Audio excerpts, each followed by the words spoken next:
1. And ladies and gentlemen of the jury, the prosecution is not going to get that man today. No, because I'm going to get him.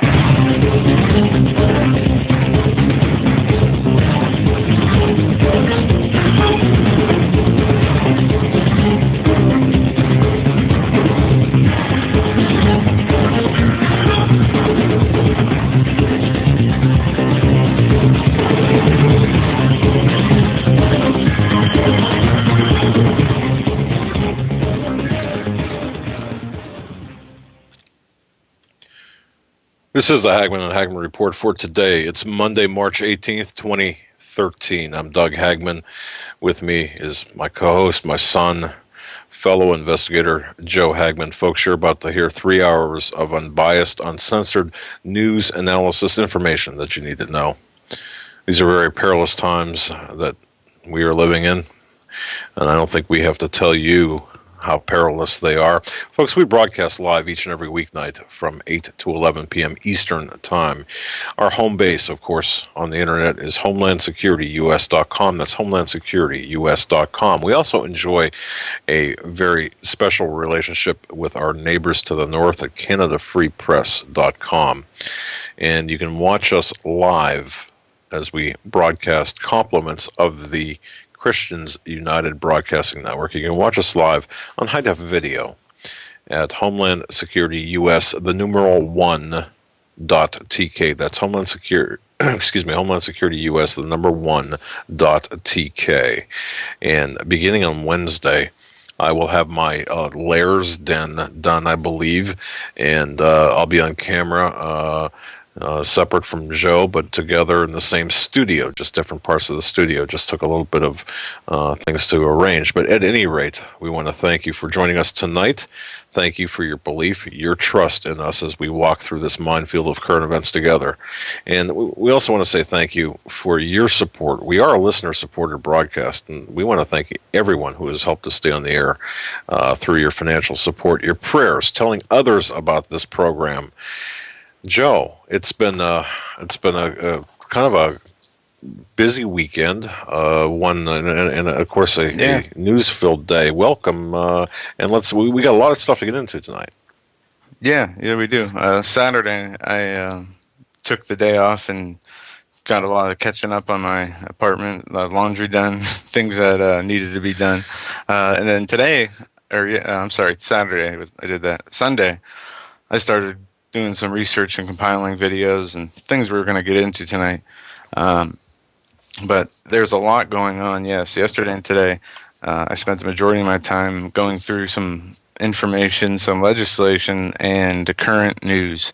And I want you to explain what's going on in Europe with the possibility of a bank run and or starting of a bank run. Right.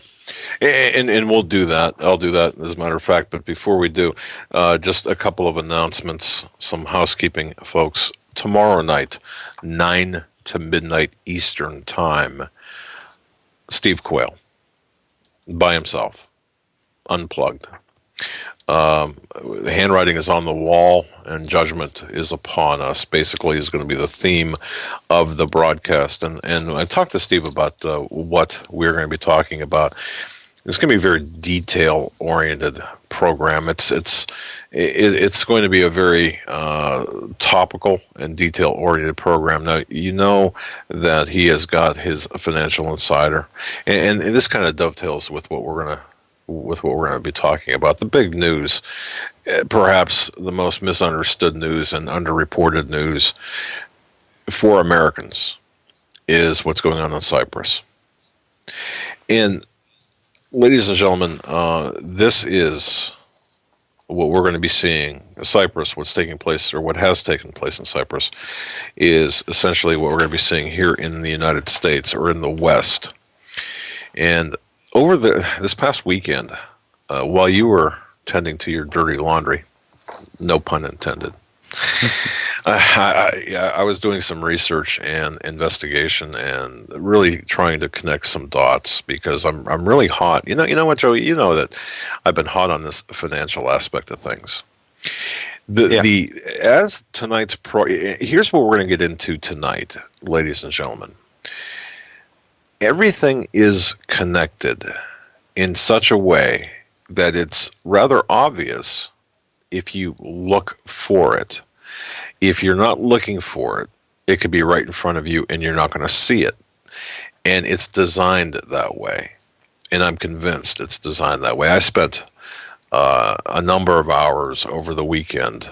One of my favorite talk show hosts out of Toronto, the Spaceman. He gets into a lot of ethereal type of hypotheses, and he talked a lot about the Vatican and about the Black Pope, and there was a he talked about a specific theory of his, which we'll kind of touch on. But the program tonight, as it unfolds, is going to connect the economic collapse, the economic situation that we're looking at, with the Department of Homeland Security, with the accusations that are being really pressed against patriot groups, against Christians, against any type of organized religious groups, against single purpose groups.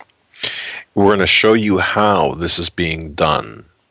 I'm going to take a little bit of time and show you exactly how this is being done. Joe had, through his research yesterday and today, had actually compiled a good, very, very good audio presentation to offer to you these specific examples.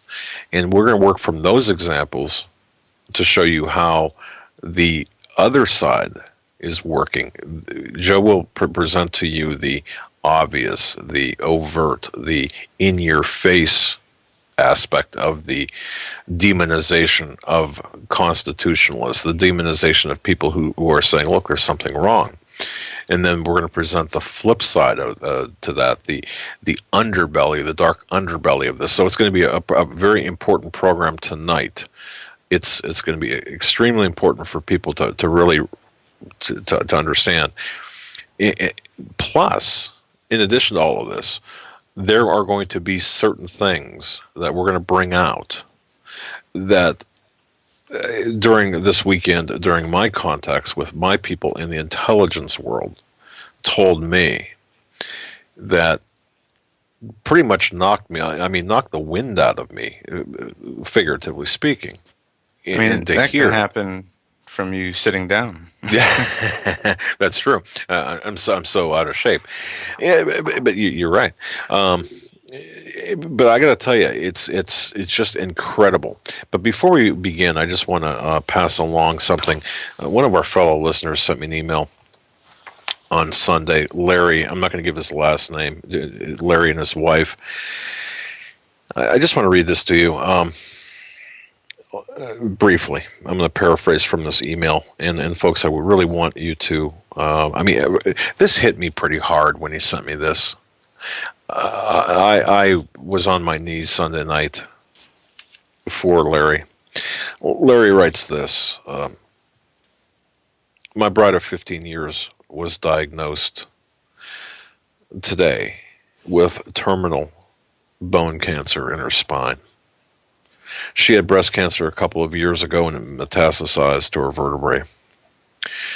We were told that she's got 1 to 3 months. And you know what? She's okay with that. She's a born-again Christian. She's got a wonderful relationship with her Lord. Her concern is not for herself, but for me, which is what I'd expect, knowing her heart as I do. Maybe you could just make a note, just address our situation in the form of a prayer request for strength and wisdom for the coming days and for the decisions that need to be made. She's been in such agony over the past 6 months that knowing she'll soon be pain-free is, in her eyes, a blessing.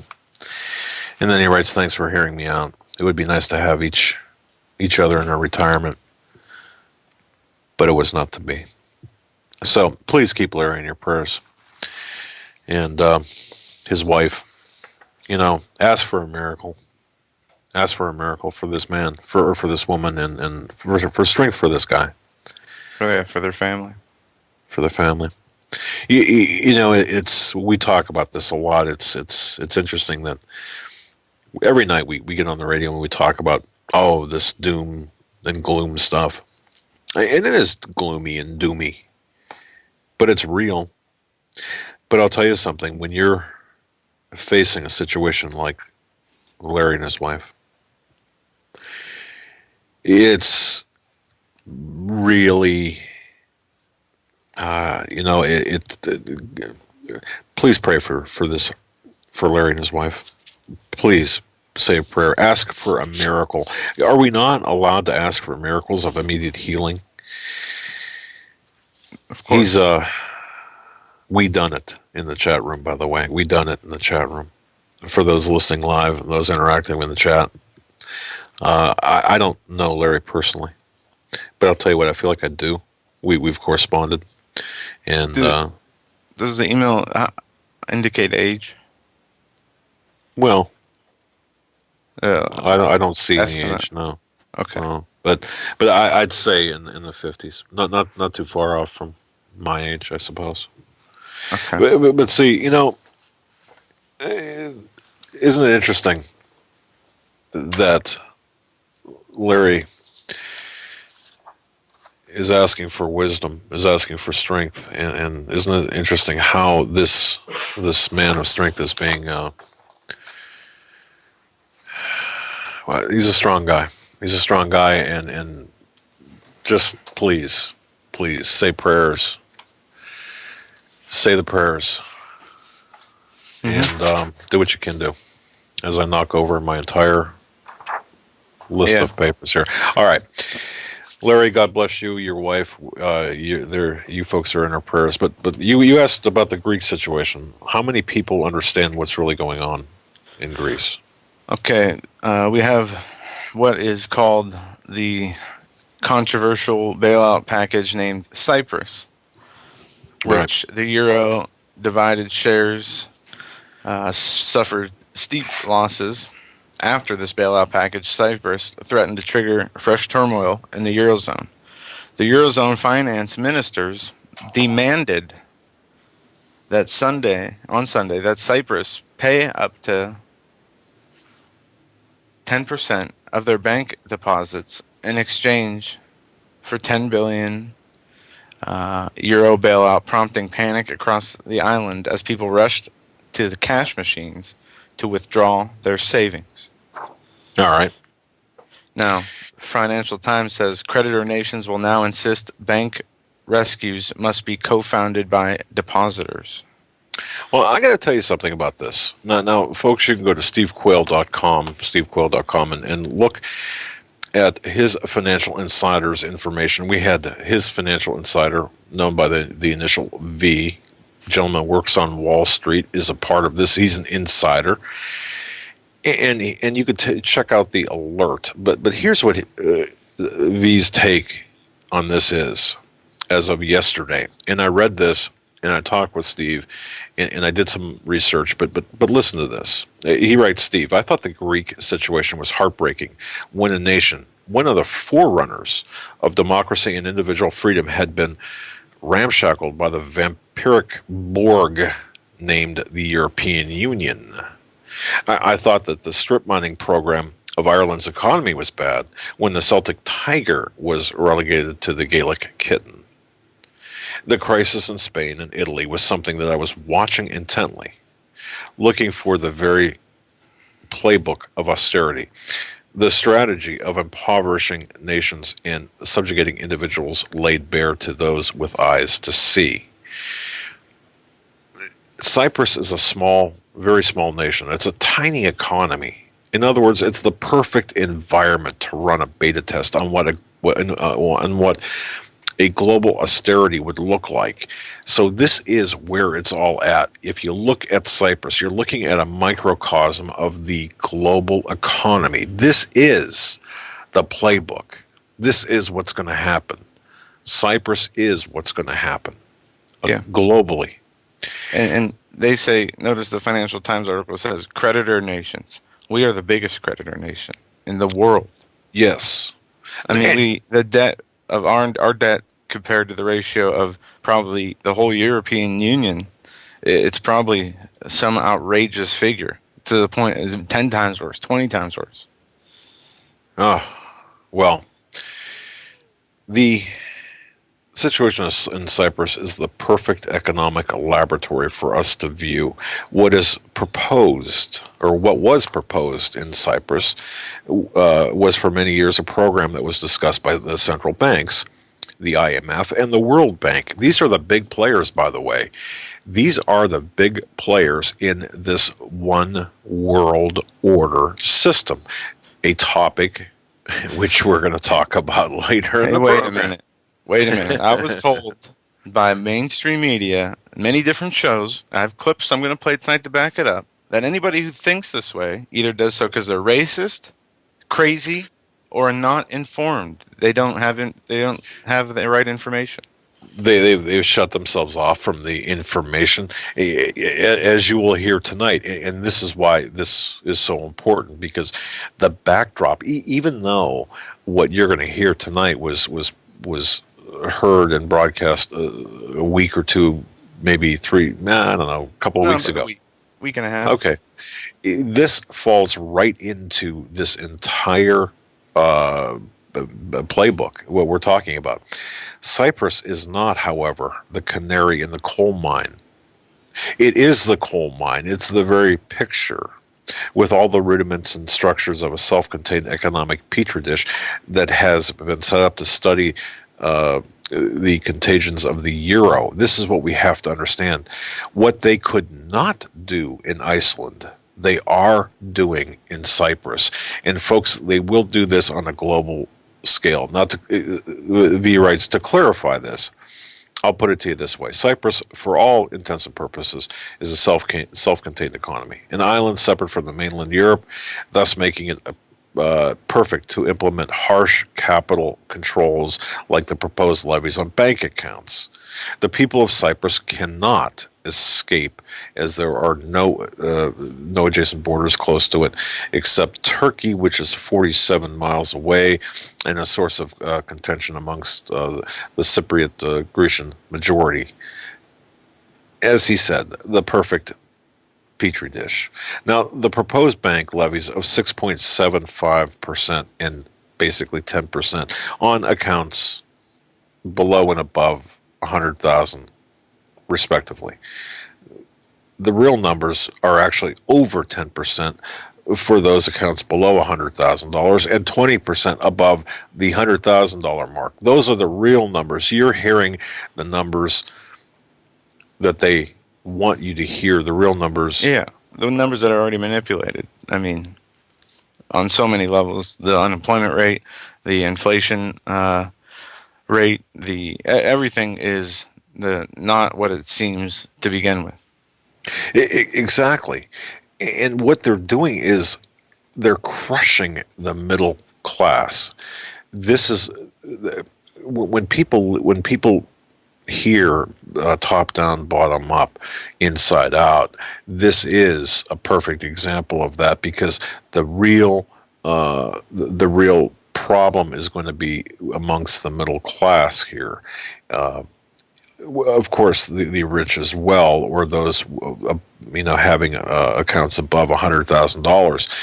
And when you look at what they're taking away from you, even at that level, or at that level, you're able to survive to some extent. But when you're looking at barely making it and having them take essentially 10% from you, picture this. How this is going to working is this. Think about this in your position, ladies and gentlemen. If you're listening in the United States or Canada or any Western country, you go to bed tonight and you've got $100,000 in your checking account or savings account, or 10,000, we'll say. You wake up in the morning and find out that the government did this one-time extraction of money from you, and instead of 10,000 in the bank, now you've got 9,000. Instead of 100,000, now you've got 90,000. This is exactly what's going on in Cyprus. Hmm. And this is because of the fictitious debts of the central banking system. You can trace all of this back to the central banking system. All of this back to a group of a half a dozen to maybe 10, 12 banks, or half a dozen banks, we'll say, that are part of this too big to jail sector, too big to fail, which is just crazy. I laugh because I almost uploaded an audio of the too big to jail. That's an actual quote from Eric Holder, that these financial institutions are too big to jail.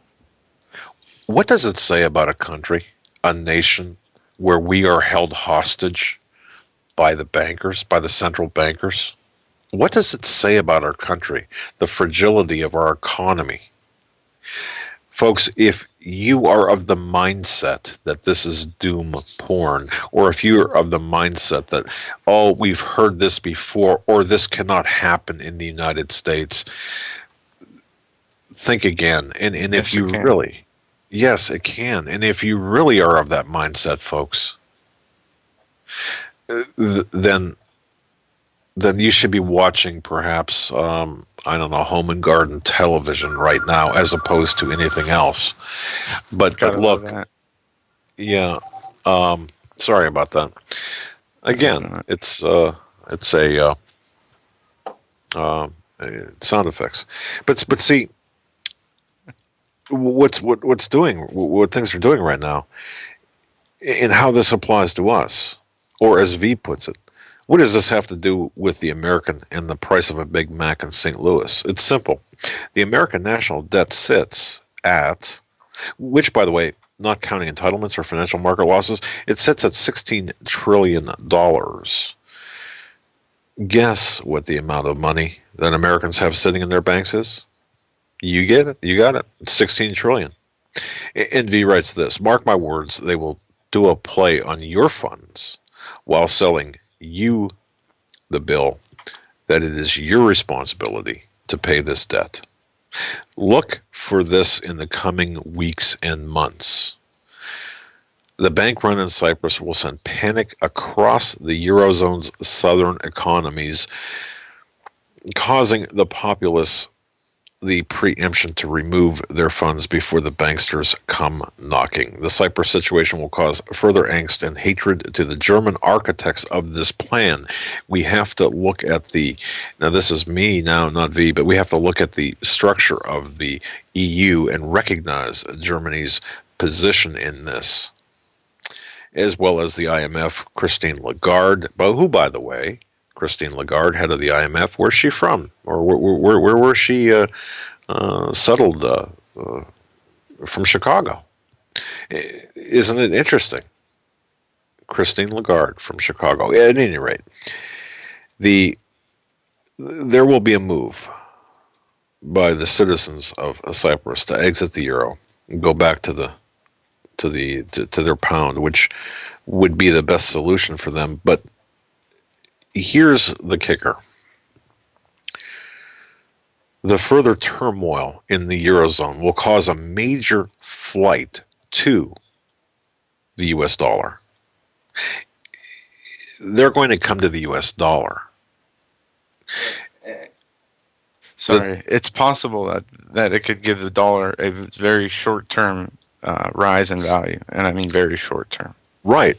And as V writes, the Dow will soar past the $15,000 barrier, past the $16,000 barrier, but it's going to be temporary. It's a temporary ruse as Japan implodes.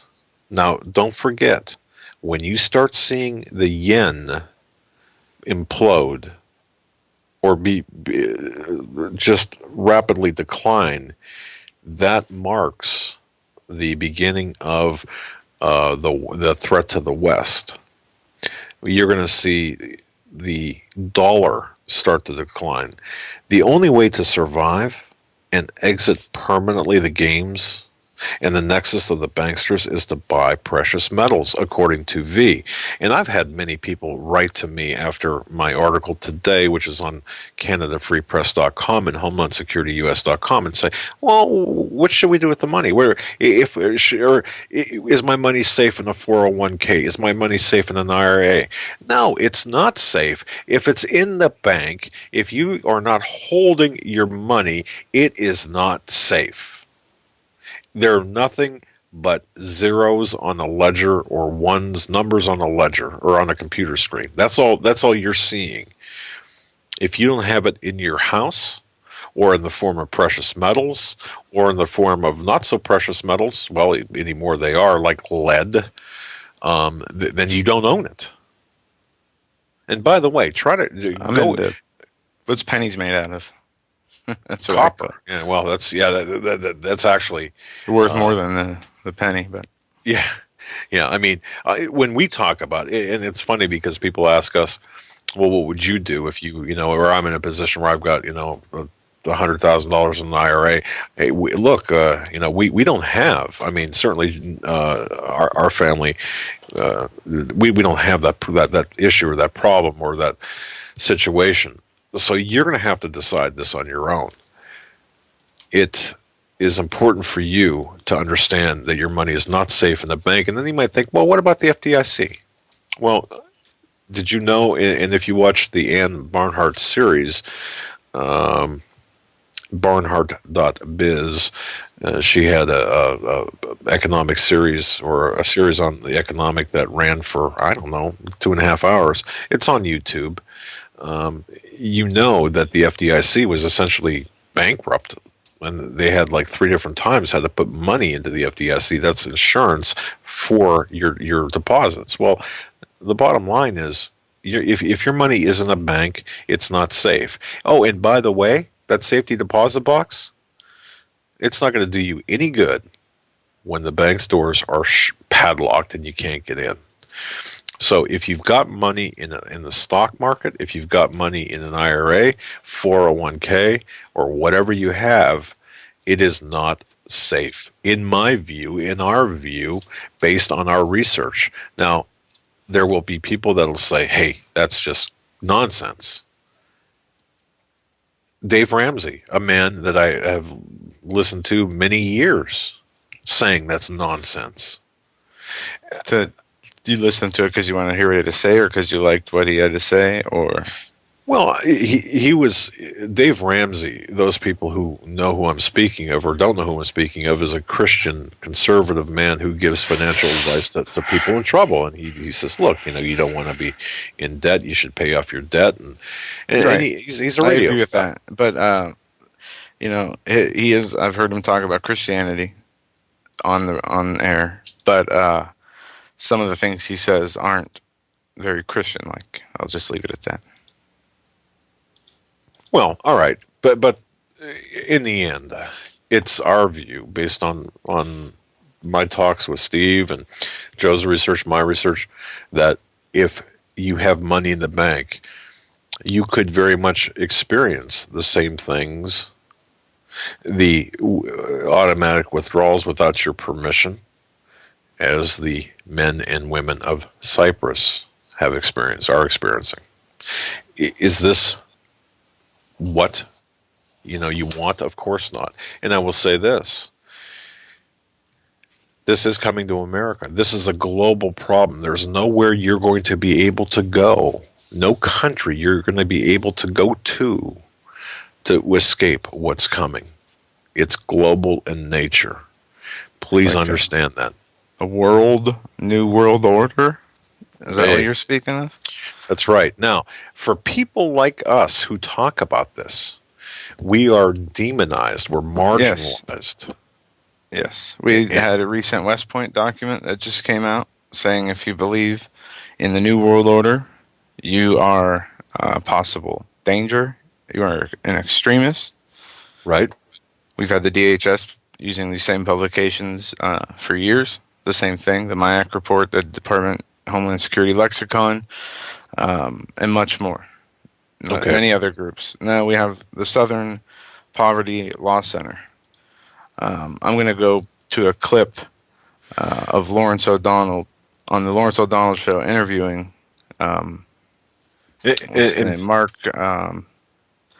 Patak, I believe it Mark is. Patak, He's yeah. the Southern Poverty Law Center, head of the Southern Poverty Law Center. But before you do, the reason we're playing this, folks, and the reason Joe selected this, and the reason I thought this is a great idea, is please listen to where these people are coming from.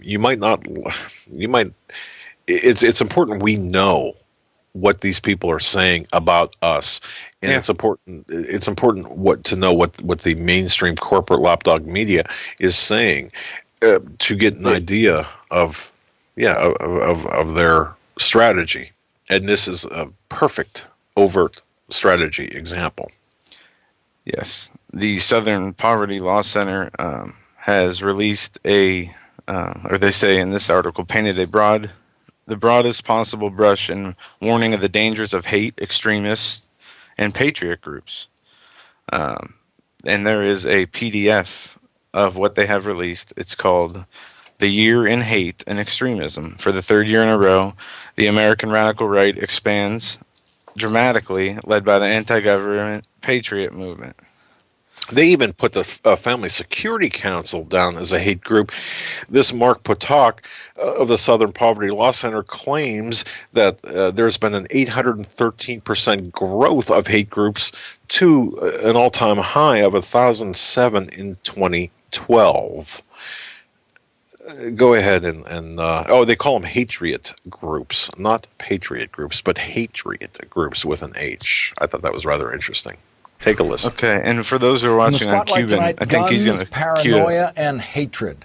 According to a new report by the Southern Poverty Law Center, the crazies are on the rise. We now have more groups who believe that the federal government is conspiring to take Americans' guns and destroy their liberties as it paves the way for a global one-world government. Last year, the Southern Poverty Law Center counted 1,360 of these groups, an all-time high.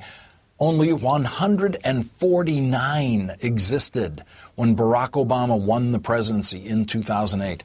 Today, the Southern Poverty Law Center sent a letter to Homeland Security Secretary Janet Napolitano and Attorney General Eric Holder warning that the gun control debate itself may lead to even more such groups. The furious reaction to the Obama administration's gun control proposals is reminiscent of the anger that greeted the passage of the 1993 Brady Bill and the 1994 ban on assault weapons. Now, in the wake of the mass murder of 26 children and adults at a Connecticut school and the Obama-led gun control efforts that followed, it seems likely that growth will pick up speed once again.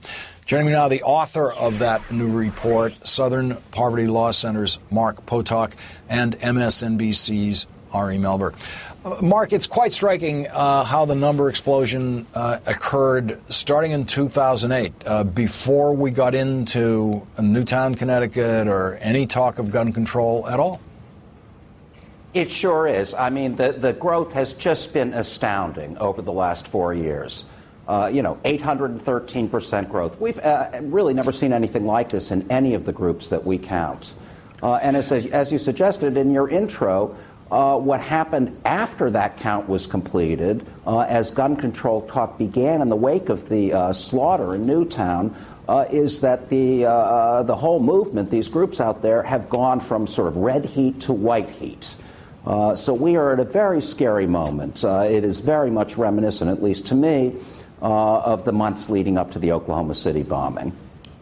And Ari, the only thing that occurred in 2008 that you can link in our politics to this growth is the election of President Barack Obama. Right. I think that the problem for a lot of the people who talk about common sense or reasonable gun control, when you look at this context of these patriot and hate groups and the election of Obama, is that, and this is difficult, I think, to say, but it has to be said, that a lot of these groups aren't interested in self-defense weaponry. They actually see themselves, and if you look at some of the literature in the text, they see their communities as actually having a buildup of the kind of weapons that would help them deal with any kind of uprising or clash with the government itself. And so they do want assault weaponry. They do want anything really big. They sometimes talk about the AR-15 as a quality weapon because you can put a grenade launcher appendage onto it. That's the people, that's the face of the NRA today. Mark, this one world government thing, did these people actually say this with a straight face? Does anyone ever ask them if they really expect Israel and Saudi Arabia and China to all agree to be part of the same one world government? Well, no, I don't think any of them have tried to answer a question that specific and direct. I mean, look, it's probably worth saying that this idea of evil globalists goes way, way, way back to the League of Nations and even before. So this is an idea that's been extant on the radical right in the United States, at least, for a century or more. But as you say, it's really very undefined. You know, somehow these people are going to come. They are going to force us to be socialists. You know, those of us who resist will be thrown into FEMA-constructed concentration camps. You know, and this is all some sort of plot to destroy the Constitution. So, no, I don't think it's terribly well thought out. At the same time, I think the fears are very real. I think one other thing played into the enormous expansion of these groups in the last 4 years, aside from Obama's appearance on the political scene, and that, of course, is the economy, which began to collapse at the very same time as Obama appeared running for president. So I think that added an element of real fear and anger and insecurity that made for a kind of perfect storm in terms of fostering the growth of these groups. Now with the gun control talk, it's gotten even worse. Okay. Ari, the only way you can think these things is that you have to be profoundly ignorant of what's happening in the world and the way the world works and the way the United Nations doesn't work. And we started the show tonight with a demonstration of Bill O'Reilly's abject ignorance about what President Obama has actually proposed by way of spending cuts. And there seems to be a straight line you can draw from that O'Reilly ignorance, which is on the innocent side of these things, all the way over to this stuff, which leads to utter dangerous madness. It is dangerous, and while ignorance is obviously a very old problem, I think the decline of certain institutions, including, quite frankly, the Republican Party itself, play a role because there just isn't as much sanction for that kind of ignorance. And it's not just, of course, on these issues. Many people have pointed out, including Steve Bannon of MSNBC, that only 6% of the country is aware of the fact that under Barack Obama, the deficit ratio is actually going down. So if you don't know that, then you're going to have this whole debate in a vacuum. And when you talk about guns, the fact that this president, by I think any standard, has generally been very, very protective of broad Second Amendment rights. The things he's talking about have nothing to do whatsoever with taking people's guns away from them in their homes. I like to mention I grew up in a home with a gun. I'm not worried about that. I think background checks and these other proposals are common sense and work if you're open to understanding how they work. When you have that blockage and you have a lot of institutional support for ignorance because it's politically useful, then you get into these really bad feedback loops. Yeah, this phenomenon of believing that a one world government is going to take over depends on sealing yourself off from information. Yeah. And that's the only point I was making about Bill O'Reilly. He thinks these people are crazy, too. I don't mean to in any way associate him with that. But he also has sealed himself off from information, as Recline showed Republican congressmen have about what President Obama has proposed. And it seems to be this contagious phenomenon of people sealing themselves off from real, easily available information. Mark Potok of the Southern Poverty Law Center, thank you very much for the information you've delivered to us in this study. And Ari Melber, thank you for joining us tonight also. Thanks, Lawrence.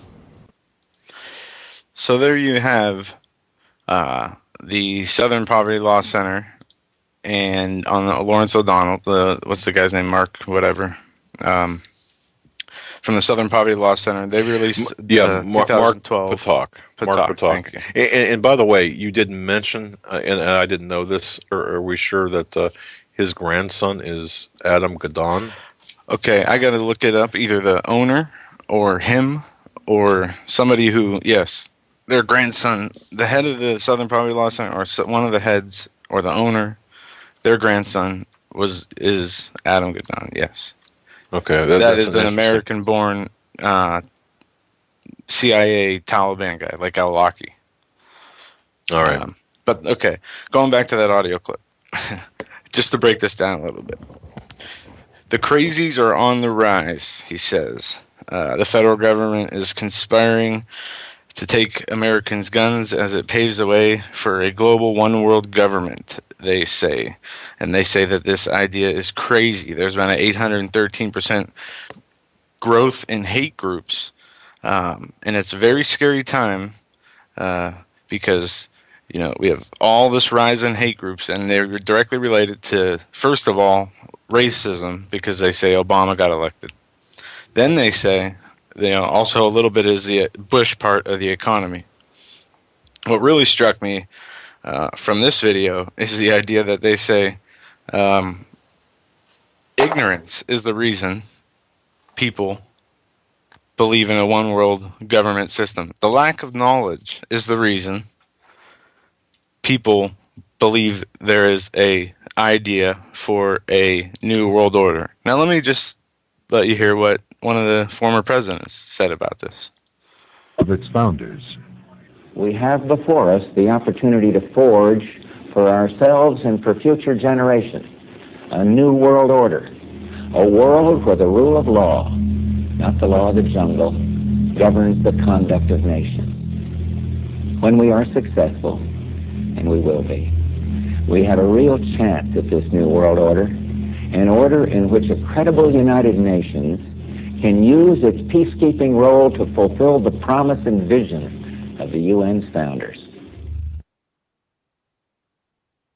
And the New World Order that's going to fulfill the vision of the UN's founders. Perfectly hate and extreme and conspiratorial. Not real. I mean, you have to be completely crazy. Do these people even believe what they're saying when they talk about the idea of a one-world government? That's what Lawrence O'Donnell just quoted in the audio clip we played before that. And the reason we're playing this, and I think it's Joe, I think it's a great illustration. Once again, you be the jury. If we're in a courtroom setting, take a look at the evidence. This one piece of evidence, the O'Donnell mindset, the O'Donnell MSNBC corporate or the lapdog media for this particular regime, and this is the overt method of demonizing those people who talk about the existence of the agenda for a single global governance. And this is what it's all about.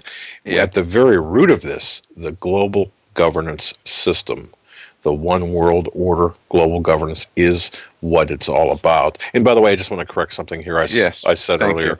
I said earlier. Yeah, Adam Gadon or Adam Perlman. I had erroneously asked if it was.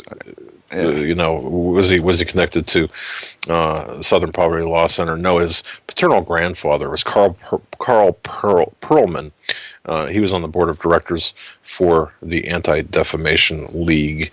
So we just confused that. So please spare don't send me any emails. We corrected it. So, but go on with this, because you're going to make a very important point with what you're doing here, and then we'll cover the underbelly of this. Let's hear what the current president believes about a one world order system. The way we're going to win over the long term is not just militarily. We've got to win over hearts and minds. And what that means is we've got to invest in countries that have no educational infrastructure and have no means for young people to get ahead. We've got to give them a stake in creating the kind of world order that I think all of us would like to see. So there's Obama, and that's one example. You can go on YouTube and find many other examples of him saying, talking about a new world order, a one world government.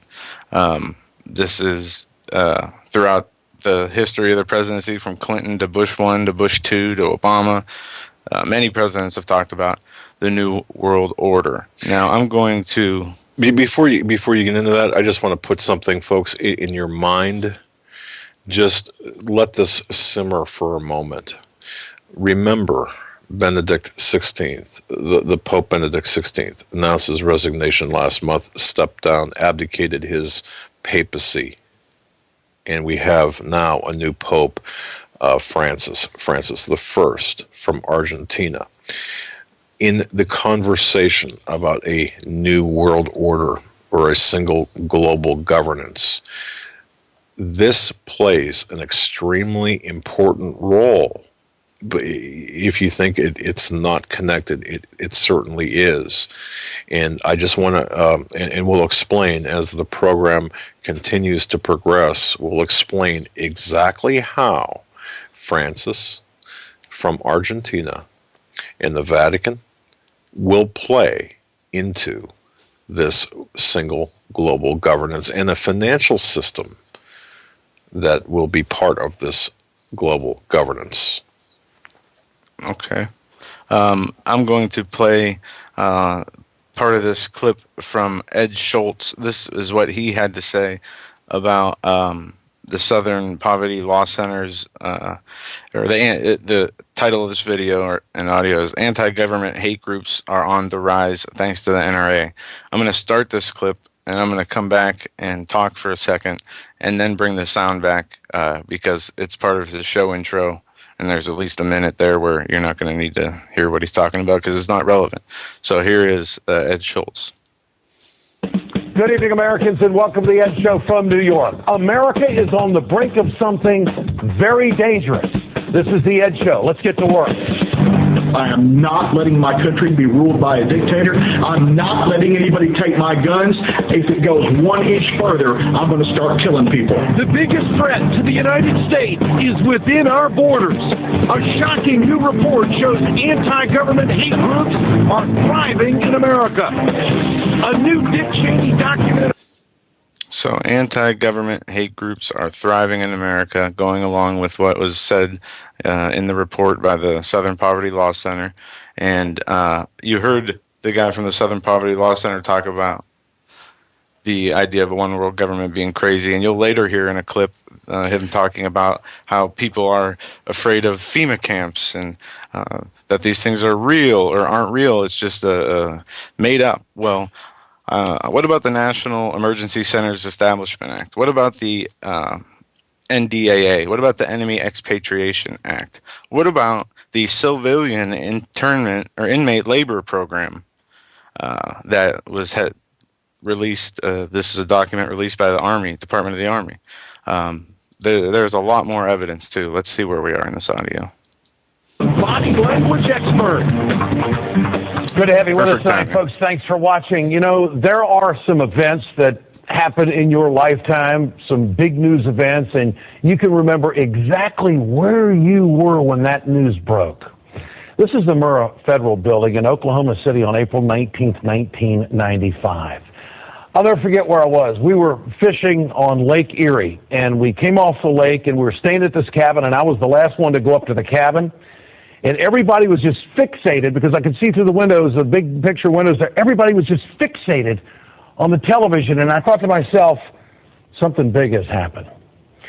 When I got in there and I saw the news, I could not believe that this had happened on American soil, that someone had done this to fellow Americans. And that's why I'm fired up about these facts tonight. Thanks to a new report by the Southern Poverty Law Center, we know that anti-government patriot groups are now at an all-time high in this country. We need to pay attention to this, folks. The increase in threats on the President of the United States and other government targets is similar to the period of time before the Oklahoma City bombing. Researchers are out front asking the American government to create an interagency task force to deal with the problem before it's too late. So let's just break down a few numbers here. In 2008, there were only 149 known militia groups in this country. Last year, there were 1,360, more than 8 times as many. Houston, we got a problem. And as you can see from the Southern Poverty Law Center's chart, the last time we saw this number of armed nationalist groups was in the Clinton years. The Southern Poverty Law Center says it was a similar spike back in 1995, just as we are seeing today. Now, the president of the Southern Poverty Law Center has written a letter to the Department of Homeland Security and the Justice Department recommending two departments combine resources to protect against an act of aggression against the American government. Now, these numbers jumped when President Obama became president. They have now jumped again as he has taken on the National Rifle Association. The NRA has done everything in its power to paint the President of the United States as some threat to gun owners everywhere. All that first-term lip service to gun owners is just part of a massive Obama conspiracy to deceive voters and hide his true intentions to destroy the Second Amendment during his second term. Conspiracy, conspiracy, conspiracy. Let's forget what the American people want. Oh, it's President Obama. It doesn't stop with the NRA. The rhetoric of the conservative media has turned dangerously alarming. The Obama administration, through all its appeasement and apologizing, answers to the Quran first and to the Constitution second. Barack Obama is destroying America based on lies. You don't like Obamacare. You feel that it's unconstitutional, bad for the country, and on and on. Going to destroy us. Okay, going to destroy the country. Going to destroy us. Getting 30 million more people health care is going to destroy us. Most of the militia groups named by the Southern Poverty Law Center claim that they are not hate groups and they are only exercising their constitutional rights. But all it takes is one person to create another Oklahoma City situation. Take James Cummings before Cummings was killed in a domestic violence altercation in 2008. He was preparing an attack on newly elected President Obama with what? A dirty bomb.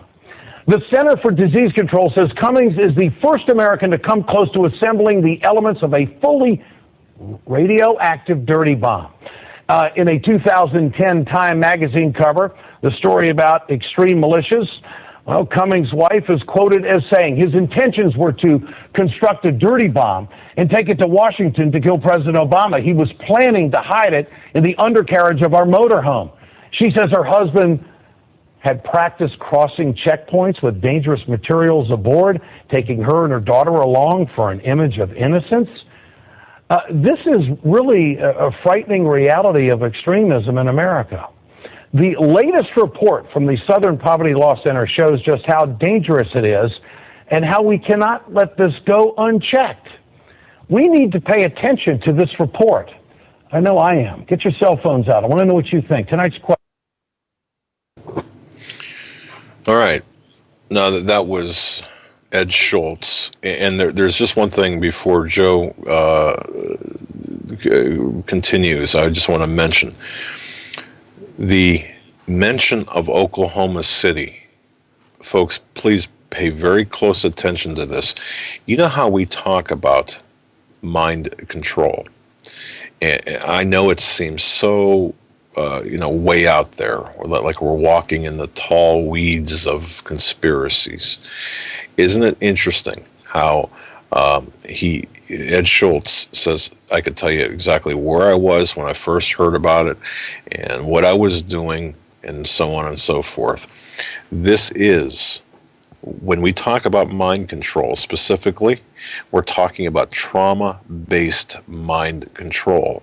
Those old enough to remember the assassination of JFK, same thing. Oklahoma City, same thing. 9/11, the same thing.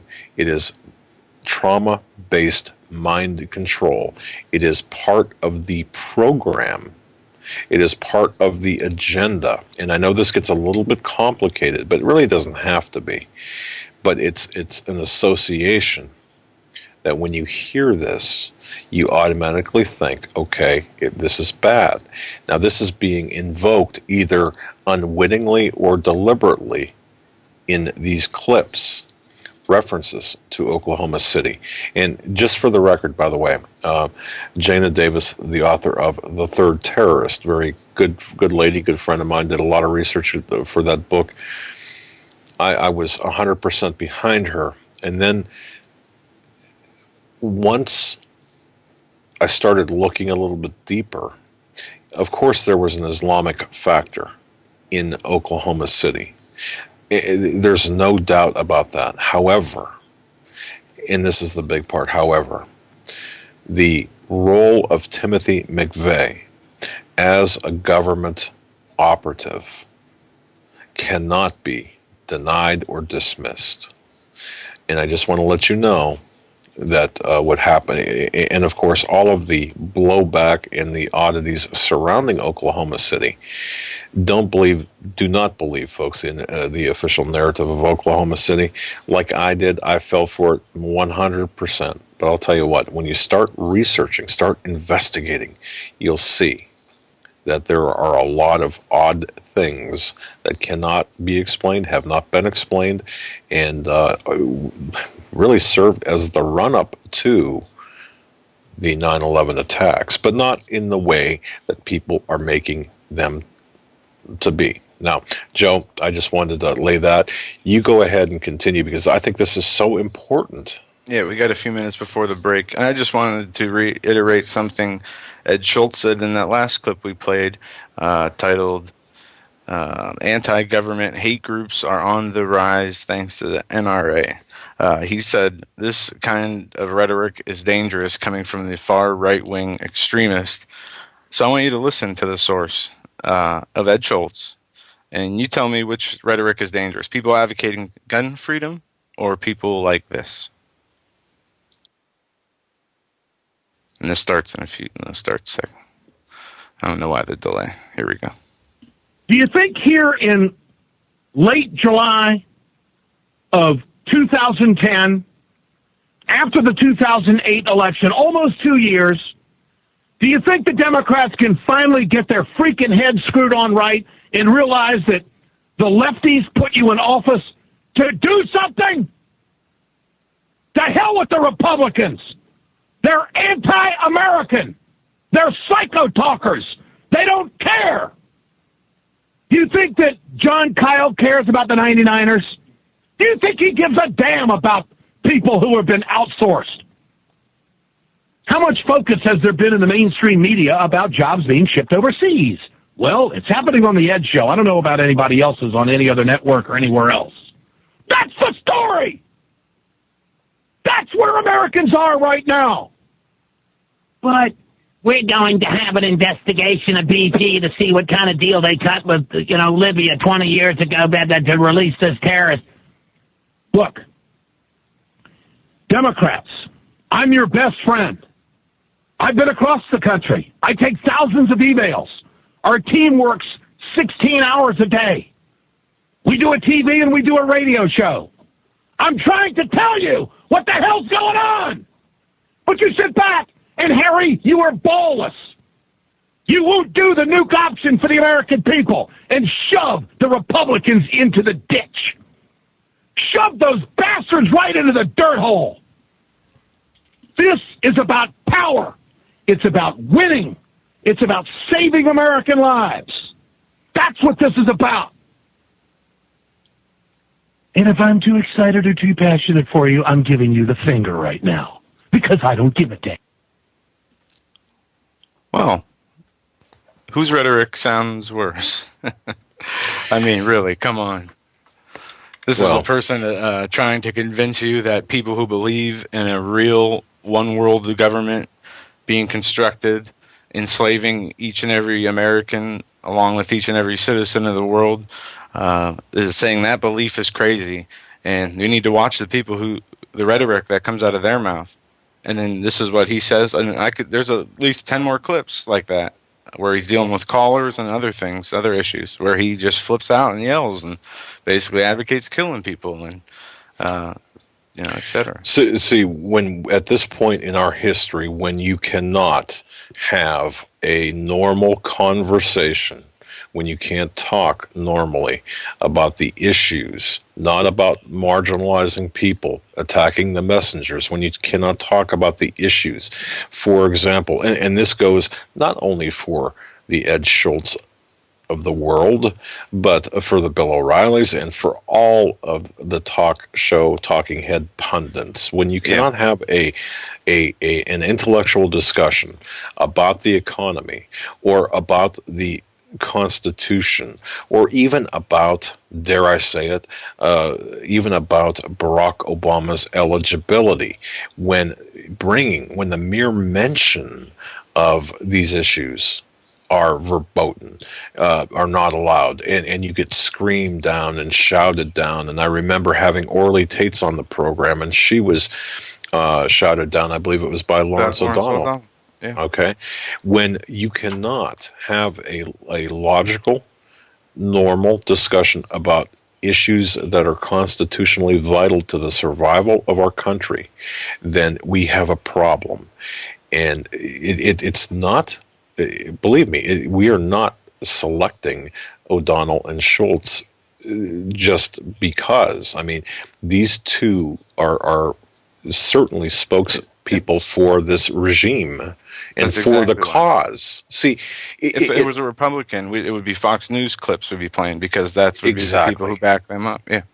Exactly. Folks, you're listening to the Hagmann and Hagmann Report. A lot more news analysis of the news after this top of the hour break. We want to thank you very much for staying with us.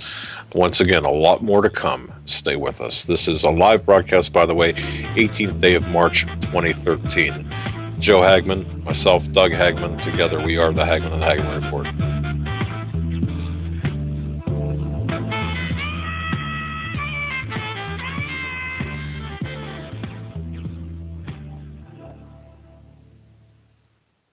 Hi, folks. Doug Hagmann here. You might know me as the co-host from the Hagmann and Hagmann Report, or as a frequent guest on Coast to Coast AM with George Norrie. If you're like me, you're tired and confused over today's headlines. You just don't know where to turn for accurate, concise information about really what's going on, what's truly going on in today's society. If you don't know where to turn for accurate, well-researched, and properly vetted news, I've got a suggestion.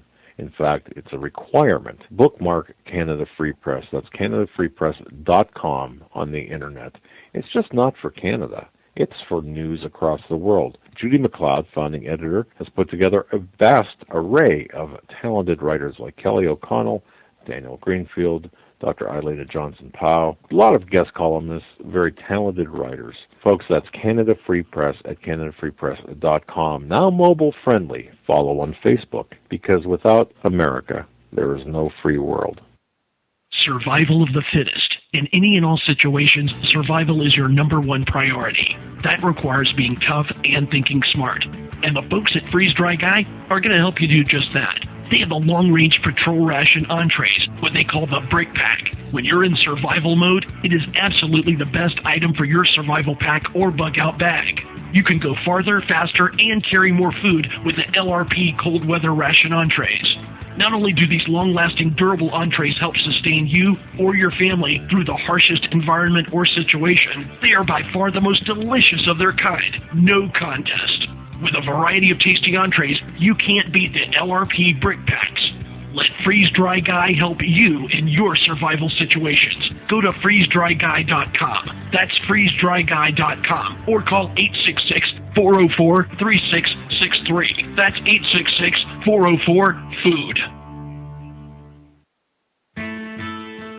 You better wake up fast and listen to this, America. The Obama campaign has launched attack squads disguised as truth teams dedicated to intimidating and silencing all political dissent carried over the internet that criticizes the Marxist Obama. Truth squads specifically focused on covering up Obama's endless trail of lies, corruption, and subversion, and using the Gestapo power of our own government to police and censor the internet and shut down websites that dare to carry the real truth about Obama's Marxist coup. Remember the names of these Gestapo-style agencies that work right there in your neighborhood.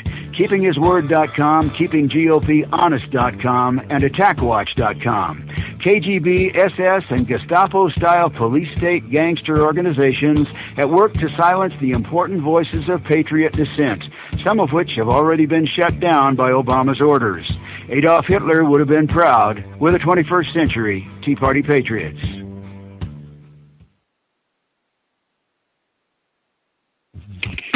You want answers? I think I can tell you. I want the truth. You can't handle the truth.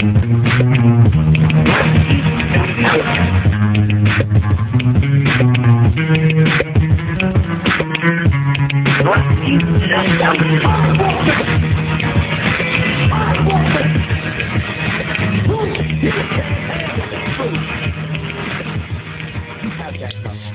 welcome back, ladies and gentlemen, to this Monday, March 18th, 2013 edition of the Hagmann and Hagmann Report.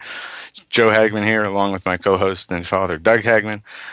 For all of you who joined us, missed the first hour, you're going to have to go back and catch up to replay the first hour to get into the second hour. I'm going to start off by playing this clip. This is a clip for those of you who remember or know who Bill Cooper was. This is the date of this audio was recorded on June or July 28th of 2001. I think it was July of 2001, before September 11th. Listen to what he says. And he was killed in October 2001 by the cops. The largest intelligence apparatus in the world, with the biggest budget in the history of the world, has been looking for Osama bin Laden for years and years and years, and can't find him. Some doofus jerk-off reporter with a camera crew waltzes right into his hideout and interviews him. So why do all these fools believe this charade? Folks, there's a little bit of language here. Just want to warn you. Do with all the money and all the assets and all the eavesdropping and all the intelligence and all the satellites and all the undercover operatives in the world can never do. It's because they're not trying. They don't want to. Osama bin Laden is their creation, and he is serving them well. I mean, is this some kind of incredible joke that people are so stupid they'll fall for this? And now we're being bombarded with messages that Osama bin Laden is planning to attack the United States of America and Israel. Let me tell you something. If he's an enemy of Israel and the Mossad can't find him, then this thing is the biggest joke that you ever heard of in your life. And I'm telling you, be prepared for a major attack. But it won't be Osama bin Laden. It will be those behind the New World Order who once again want to take the guns and the freedom away from the American people, because we're the only ones left in the world who can oppose the destruction of freedom in the world and then the implementation of a one-world totalitarian socialist government, and that is the goal. And whatever is going to happen that they're going to blame on Osama bin Laden, don't you even believe it. Another social illusion, social engineering project to change the minds and the attitudes and the beliefs of the people of the world, and especially the United States, to bring about one world socialist totalitarian government. I wonder what Osama bin Laden's targets are supposed to be. And if they don't, if this doesn't materialize in the next 2 or 3 weeks, it will eventually materialize, because they haven't succeeded in getting the guns out of the hands of the American people, nor have they succeeded in taking our freedoms away. In fact, there's been a great awakening in this country and a big backlash against these Marxist, communist, puke-faced, lying, subversive, Nazi, jackbooted Gestapo thugs that is gaining momentum.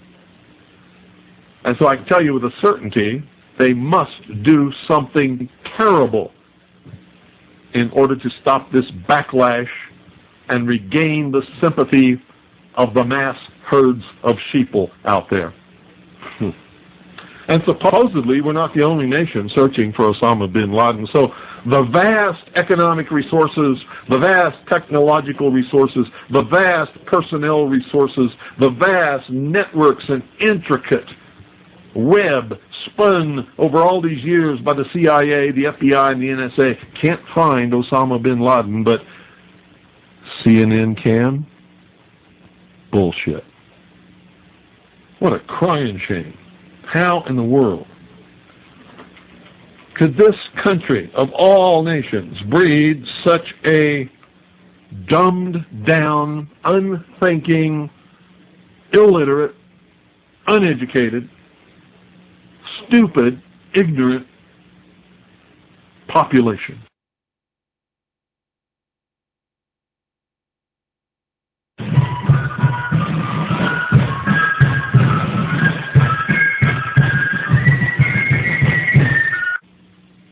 Hello? Anybody home?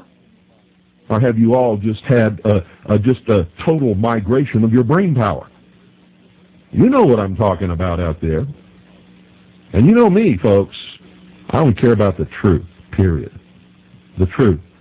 And it's about time some of you got acquainted with the real hard truth. Well, you see, the government knows they can't pull another Waco. They got to try and get us to do something to justify what they want to do. Something stupid so that they could actually declare martial law and start rounding people up. Should always be prepared for any emergency. Oh, I was telling people to get prepared and stock up on 2 years of food storage and water and guns and ammunition and everything 8 years ago. Remember, we must have the moral high ground. So we have to wait for them to do something that justifies acting. Whoever fires the first shot loses. I've said that since 1989. I've been telling people that, and it's the truth.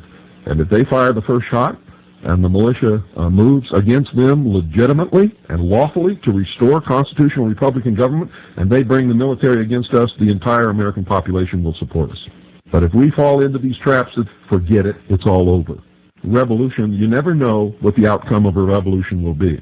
But a restoration has something different. We all know what the outcome is going to be. We know what the goal is, to restore constitutional Republican government, to do away with the excesses in government, to arrest those who have subverted this country and destroyed it, and hold them until they can be tried by a jury of their peers as the Constitution dictates, and find out if they're innocent or guilty. And if they're guilty, hang them.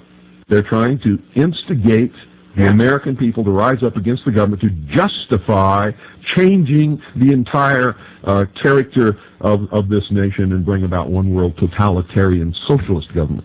That's what they're doing. That was Bill Cooper from 2001, July 28th.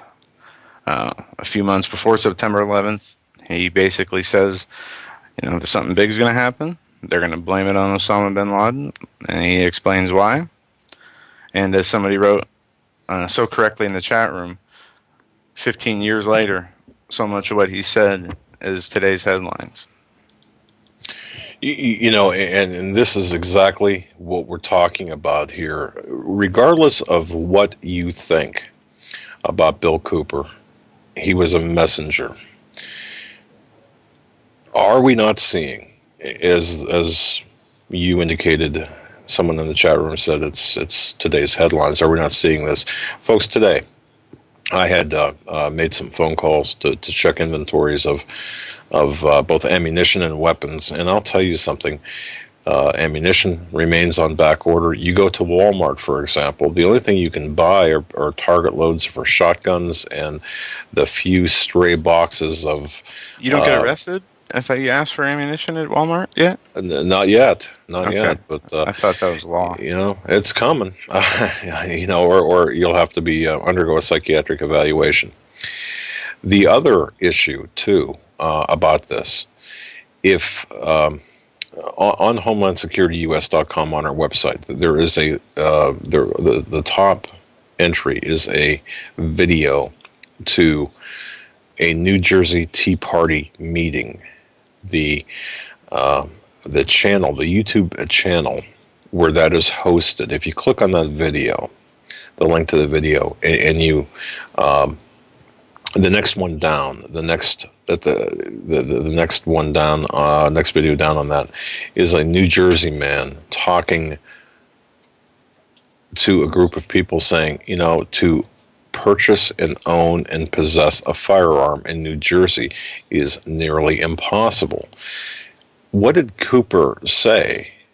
It's the disarmament of the American citizens. It's happening right now. For the purpose of establishing a socialist, communist, one world Exactly. government.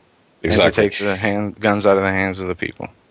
And the further into this agenda that you drill down into this, the more research you do, the crazier it gets. It's well beyond conspiracy, and I'm serious. And the crazier you get, I mean, the crazier I get. It's, it's almost as if we have to take a belt and wrap it around our heads so that they don't explode from all of this craziness. Because once again, we mentioned before the break, the Vatican. What is taking place here, let this not be lost on us. When we talk about a one world governance, we're talking about the establishment of 10 trade zones in the world, 10 economic trade zones in the world. There is a terrific redistribution, a reallocation of wealth that you will see from North America into South America because of, or as a consequence of, this papal, this new Pope and the Vatican Bank. Now, we're not going to get into this too deep tonight, but all of this is orchestrated. And you think, well, how could the election or selection of a Pope have anything to do with a global governance? Well, the Vatican is part of it. How could Greece's economy have anything to do with the world economic situation? It's all interconnected. It's all interconnected. That is correct. And once again, you don't have to like Bill Cooper. You don't have to agree with the circumstances in which he in which it was death. Guy. Right. But and he was. Some people say he was murdered. Some people say agree with who he was. I don't know that much about him. I know his story basically. And the story has been made to sound like he had a actual physical altercation with two sheriff's deputies, in which one officer shot him in the head twice. I think he shot an officer, but from what I understand, they put people outside of his house playing loud music at 2 or 3 in the morning to draw him out of his house. He made some very anti-government statements on the radio, like, if you come near my house, I'll kill you. Right, exactly. He was not, but at the same time, he was not shy. He also, if you go on YouTube, search Bill Cooper Christianity, he explains about the aliens, if there's aliens, what they'll be. He is very grounded, or he was very grounded when it comes to religion. He was stayed with Scripture, and stated his beliefs on aliens, that one day they'd have to do something so big as to fake an alien invasion, possibly, to create this new world order. Right. Now, continuing on with the theme of tonight's program and the economic and the convergence of the economic situation and the DHS, of course, information I've received from my intelligence sources, Joe's research, all of this together. Let's take a step back just for a moment here. This new world order that we're talking about, look, it's just a generic term that's used to refer to a worldwide, if you will, a conspiracy. And by definition, that's what it is. It's being orchestrated by an extremely powerful and very influential group of, and please listen to what I'm about to say, genetically related individuals, at least at the highest levels, which include many of the world's wealthiest people, the top political leaders, the corporate elite, as well as members of the so-called black nobility of Europe. Now, folks, the black nobility of Europe plays a very important part in this. We will do a program on this in the future, because that's part. Actually, the black nobility of Europe is dominated by the British Crown. The British Crown, the black nobility, the political leaders that we're talking about, these genetically related individuals of families, Their goal is to create a one world fascist style government stripped of any nationalistic and regional boundaries that is completely obedient to their single purpose agenda. And let's just take it one step further. Their intention is to effect complete and total control over every human being on this planet, and to dramatically reduce the world's population by at least 2/3. You think that's crazy? You bet. Yeah, it is crazy. But if you look at, for example, the Georgia Guidestones in the United States, and for some of you, I know this is, oh, we know about this. But what we're seeing today is, especially through the Affordable Health Care Act, it's not about health care, it's about control. It's extremely well tailored for the implementation of this agenda. And the while the name New World Order, or the phrase is the term most frequently used to refer to anyone involved in this so-called conspiracy, it's important to understand exactly who makes up this group. It's a complex and a very intricate group of people. But the bottom line is this: there will be no middle class, just the rulers and the subjects. All laws will be uniform under a legal system of world courts practicing the same unified code of laws, backed up by a single world government police force, one world unified military to enforce laws, whether you're in Canada, United States, Mexico, Europe. It's all going to be under one umbrella. The system, and this is important to understand, will be based on a welfare state entitlement system. Those who are obedient and subservient to the one world government will be rewarded with the means in which to live, and those who speak out against it, you're going to be starved to death, or you're going to be declared outlaws, or you're going to be targeted. And what are we seeing right now? Oh, and by the way, anyone who owns firearms, well, you're not going to own firearms, because in this system of governance, they will not be allowed. Period. This is what we're talking about. This is what we're seeing take place today.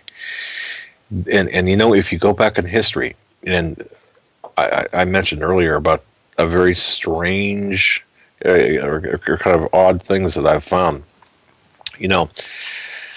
In my research of this economic situation we find ourselves in, if you keep digging and digging and digging, and you follow the agenda, if you attempt to recreate the actual history behind where we are today, it goes back to the Federal Reserve, of course. And a very interesting thing I found, oh, by the way, the Olympus Has Fallen, which debuts in theaters on March 22nd, 4 days from now. If you look at the symbolism behind the movie, the predictive programming aspect of things, which plays a big part, just like trauma-based mind control, but the predictive programming, Olympus Has Fallen, Olympus referring to the White House, this movie opening on March 22nd, 2013, it takes you into a different realm, and people might think, well, wow, this is just, crazy talk. But look, these people believe. The one thing I didn't mention about the New World Order is the religious part of it. Did you notice the absence of any discussion of a religion? Of course, it's going to be the state religion.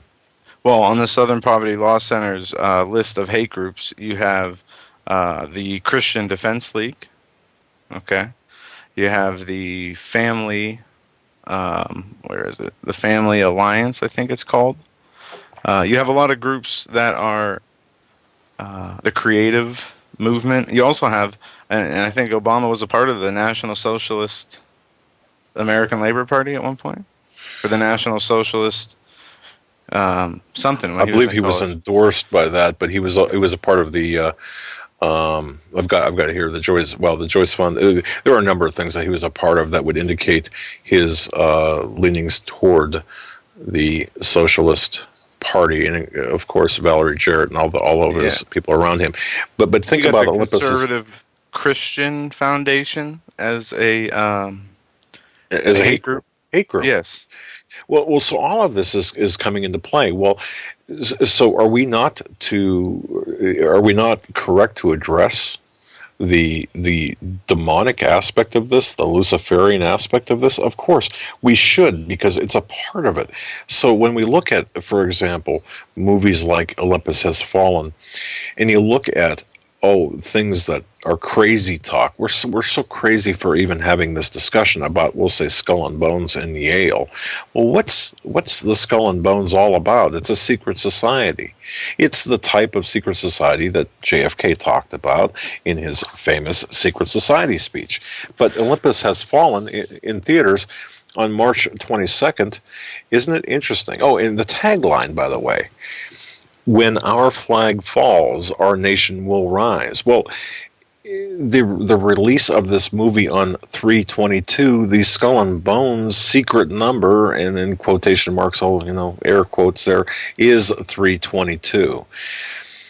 It's something. It's telegraphing among it's kind of like a wink, wink, nudge, nudge among these individuals, this group of genetically related individuals at the highest levels, the wealthiest people, the political leaders, the corporate elite, and Hollywood, which are taking part in this. They're sending messages. And then you get into the Illuminati and Masonic aspects of things.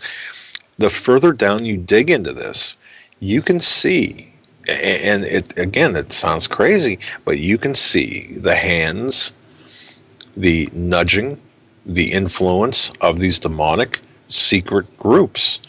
And when you start talking about black nobility, it gets really twisted. Is it important to understand? I think it is. So we are not deceived, because all of this is building to a crescendo.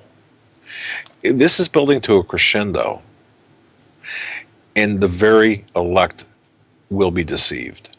So it's important for us to understand what we're seeing, put it in the proper context, understand that these nebulous groups like the Skull and Bones and CFR and Trilateral Commission and the Council of 300 and so on, they have a purpose. There is a purpose for them. There is an active participation in what's going on through them and by them. Everything we're seeing right now is orchestrated. And you know what? They, meaning the groups, the Illuminati, if you will, these genetically related individuals at the highest levels, are following, and to borrow a quote from the spaceman, I'll give credit where credit is due, on 6:40 a.m. on Saturday nights, they are following the King James Version to the letter. Why? Because these people, these demonic entity type people, they are not that creative. So they've got to be copycats. But they're paralleling the King James Version of the Bible. But these little wink, wink, nudge, nudge things going on. For example, Olympus Has Fallen, 3/22, Skull and Bones, 3/22, March 22nd. Oh, and don't forget, Super Bowl, 3 hours and 22 minutes into the game, third quarter, the lights went out for 13 minutes and 22 seconds. Isn't that interesting? But see, are all of these coincidences? Is this just crazy talk? Can we have this conversation? I think we can, and I think we should, and I think it's relevant. But one last thing about craziness, and then I'll turn it back to Joe here. You know, the creation of the Federal Reserve, there was a lot of talk about, well, there was a lot of concern that the Federal Reserve would not be created without, without some problems. Isn't it interesting? I find it very interesting that if you look closely at the events preceding the creation of the Federal Reserve, and folks, you might think I'm absolutely off my rocker. Isn't it interesting? Please approach us with an open mind. That following the meeting on Jekyll Island and before the Titanic sailed in 1912, that the very people who could have stopped the creation of the Federal Reserve, the very people who would have been the most vocal opponents of the Federal Reserve, Mr. Guggenheim, Mr. Astor, and others, were aboard the Titanic. Were aboard the Titanic when it sank.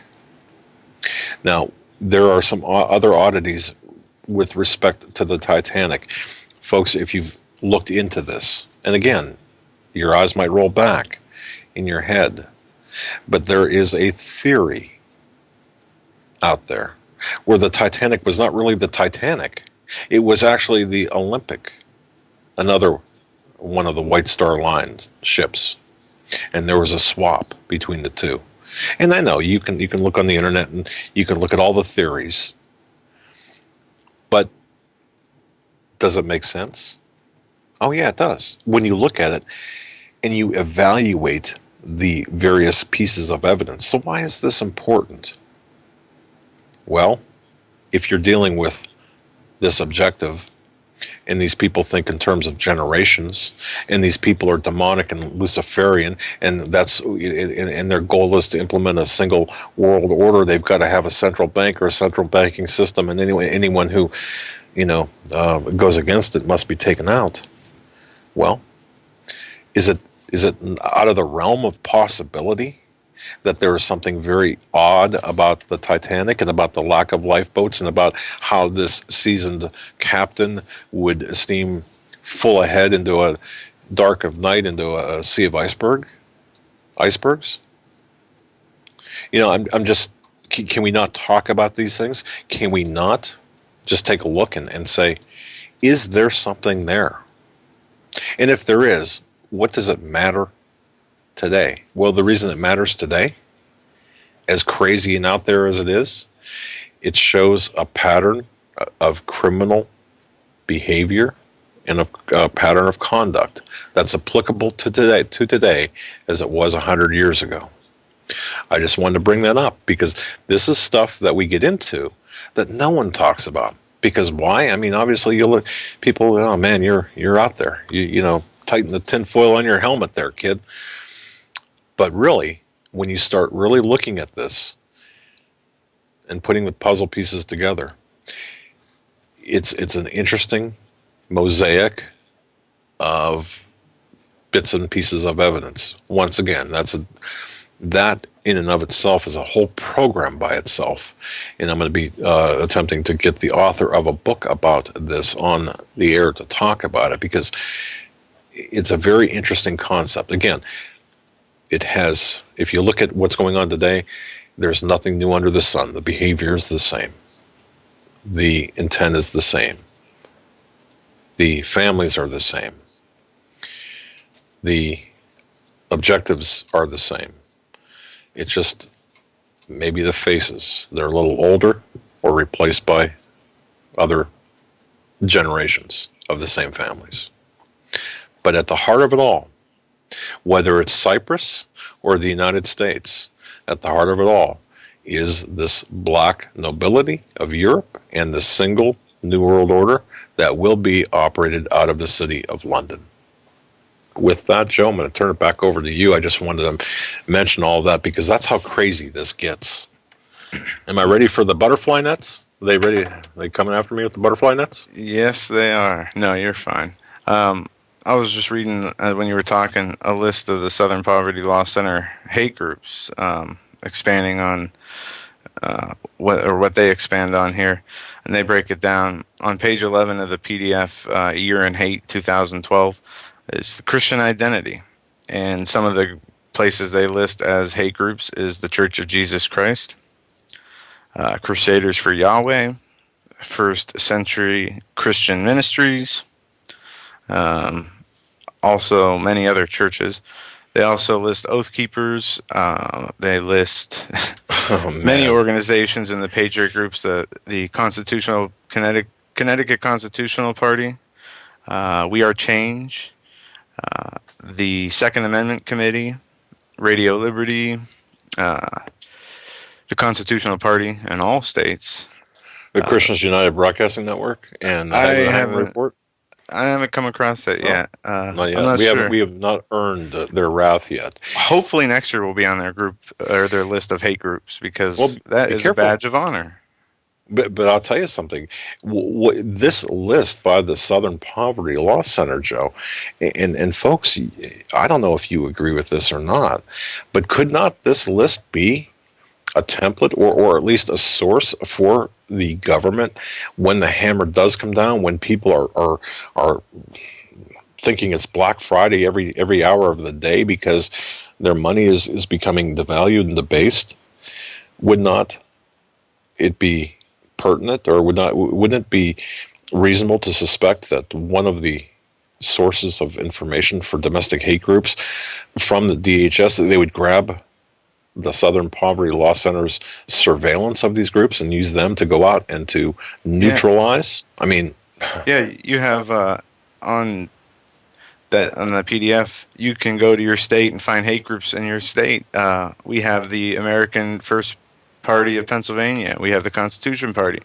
We have Oath Keepers. We have the Constitutional Party. We have the Constitution Society, Constitutional Sheriffs, County Sheriff Project. So wait a second. Are law enforcement officers, and I'm genuinely, John Burke Society, Oath Keepers, Patriots PACE, Patriots of Gillespie County, but Joe, wait, and on and on and on. Stop. That's just our state. They're listing law enforcement. Yes, the Constitutional Sheriffs and Peace Officers Association, the County Sheriff Project out of Fredericksburg, and that's just one state I'm looking at. I got to tell you, I did not look at the list in detail as you have, because it does list 13, as you said, 1,300 and I can't find my note here. Over 1,300 hate groups, and by the way, that does represent an 813% increase over the previous year, and that's attributed to, as well, at least according to Schultz and O'Donnell, and even now here we're going to play a clip from Chris Matthews. All right, on what he says about the Southern Poverty Law Center study. Welcome back to Harvard. The crazies are still on the rise. A study by the Southern Poverty Law Center finds that the number of anti-government patriot groups has exploded over the last 4 years. According to the study, these groups typically believe that the federal government is conspiring to take Americans' guns away from them and destroy their liberties as it paves the way for a global one-world government. Well, these are groups like the Constitution Party, We Are Change, Tyranny Response Team, and Americans for a Free Republic. And these anti-government patriot groups have skyrocketed in number during President Obama's time in office. There were only 149 groups back in 2008. In 2012, there are more than 1,300, and that's an increase of over 800%. Look at the chart there. Yesterday, the Southern Poverty Law Center sent a letter to Homeland Security Secretary Janet Napolitano and Attorney General Eric Holder warning that the gun control debate may lead to even more such groups being founded. Mark Podak is a respected guy for us. He's with the Southern Poverty Law Center, and Brian Levin is with the Center for the Study of Hate and Extremism at California State University, San Bernardino. Gentlemen, I want you to start tonight. It's your report, Mark, so lead the way here. Let me ask you this. I'm going to get into this in my close tonight on the show, which I feel a lot. I look at Obama as a perfect American. I don't mean politically. We can disagree left and right on him. You can argue about the drones, argue about the fiscal policy, all that stuff. But as a citizen, the guy went to school. He never broke a law. He did everything right. He raised a wonderful family. He's a good husband, a good father. My God, I don't think he's ever got a speeding ticket. The guy does everything right. And he's right-wing, and he's really been pretty moderate on guns until the horror of Newtown. And I don't know what they're so afraid of him for, except he happens to be black. Is there some reason why he has sparked this explosion in right-wing organizing? Well, I think, like you say, Chris, I mean, it has to do with his color. What I would say is that with a lot of these groups, it's not visceral clan-like racism. It's not, we want to send black people back to Africa or something along those lines. It's more like I look at the White House, I see a black man there, I feel the culture's changing all around me. By the way, the economy's terrible, I can't get a job, or I'm afraid I'm going to lose the one I do have. And it kind of all melds together in a feeling of, I've lost my country. Somehow this is not the country that my forefathers created. So I think there's a real heavy dose of racism in there, but it's only... Let me argue that. There's so much of America that remains traditional. Small-town American life is very much small-town American life. Our religions are still our religions. I mean, movies can be racy, but you don't have to go to movies. You can ignore their existence. Television's pretty tame. What is it that really rocks them? That really makes them, my God, it's not like my life anymore. What is it? I'm still looking for it. I understand how communities change ethnically. That's always been a concern of people who've lived there a long time. When something new, it's hard to accept sometimes. But these people live out in the Rocky Mountain areas. They live up in the Northwest. There's not much ethnic change going on in their lives, is it? Is there? Well, there's ethnic change going on in more places than you'd think, first of all. I live in Alabama, which used to be a state essentially of white people and black people, and there's now a very substantial Hispanic, Latino population. So there's that, but there's also discomfort with cultural changes like, for instance, same-sex marriage. Obviously, increasing majorities of Americans are in favor or don't oppose same-sex marriage. But for a lot of people, something like that is a very tough pill to swallow. It makes them feel that they live in a kind of a brave new world. Yeah. So certainly it's true. I mean, you don't have to watch racy TV. You don't have to sort of see Madonna on MTV or whatever it is. And yet I think there's a feeling that things are changing and changing very quickly. Well, luckily for us, our marriage is really involved in a relationship between two people, me and somebody else, my wife, my queen, and that has very little to do with anybody else, luckily. Let me go to you, Brian. I mean, the way I'm chalking this up, this right-wing hysteria, if you will, maybe it's logical on their point of view, the way they're thinking about demographic change, but guns, immigration, and gays, is that your reading that those are the stimuli to these people when they decide to organize these hate groups? I think it's a lot of it, but I think we have to put it in a context.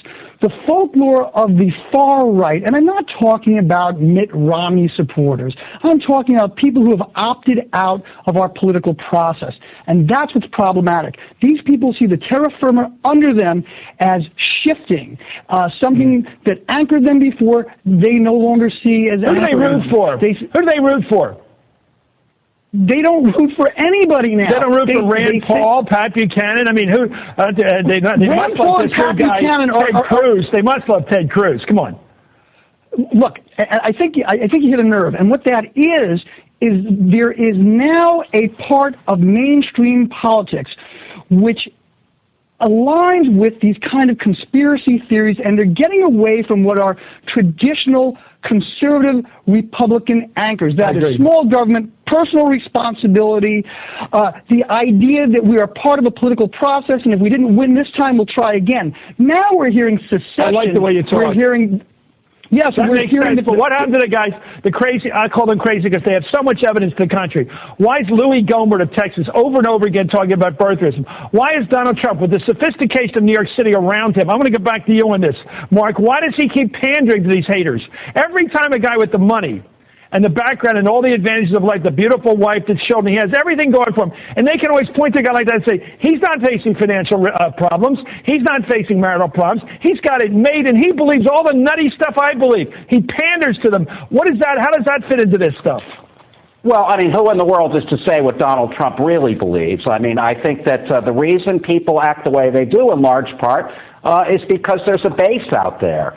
I also think that there's a kind of reverse part of this equation, which is that characters like Donald Trump like a Lou Dobbs, formerly on TV. There are a number of people out there who are essentially acting as transmitters, who are bringing ideas from the very, very far fringes of the society into the mainstream. So we've got birthers, we've got truthers, we've got all kinds of conspiracy. I'm hearing the same music from the more sophisticated and the least sophisticated, but it's the same music. The government's no good. It's out to get you. It's out to grab your guns. The country's turning brown and black, and you got nothing to do, and you're becoming irrelevant and gay, and you've got nothing to do with it. It is, it's not all the messages of Trump. He just sells the fact our president is from another country and basically has snuck into this country, somehow pretended to be who he is, and it's all a fraud, right? I think that's pretty dangerous talk, too. I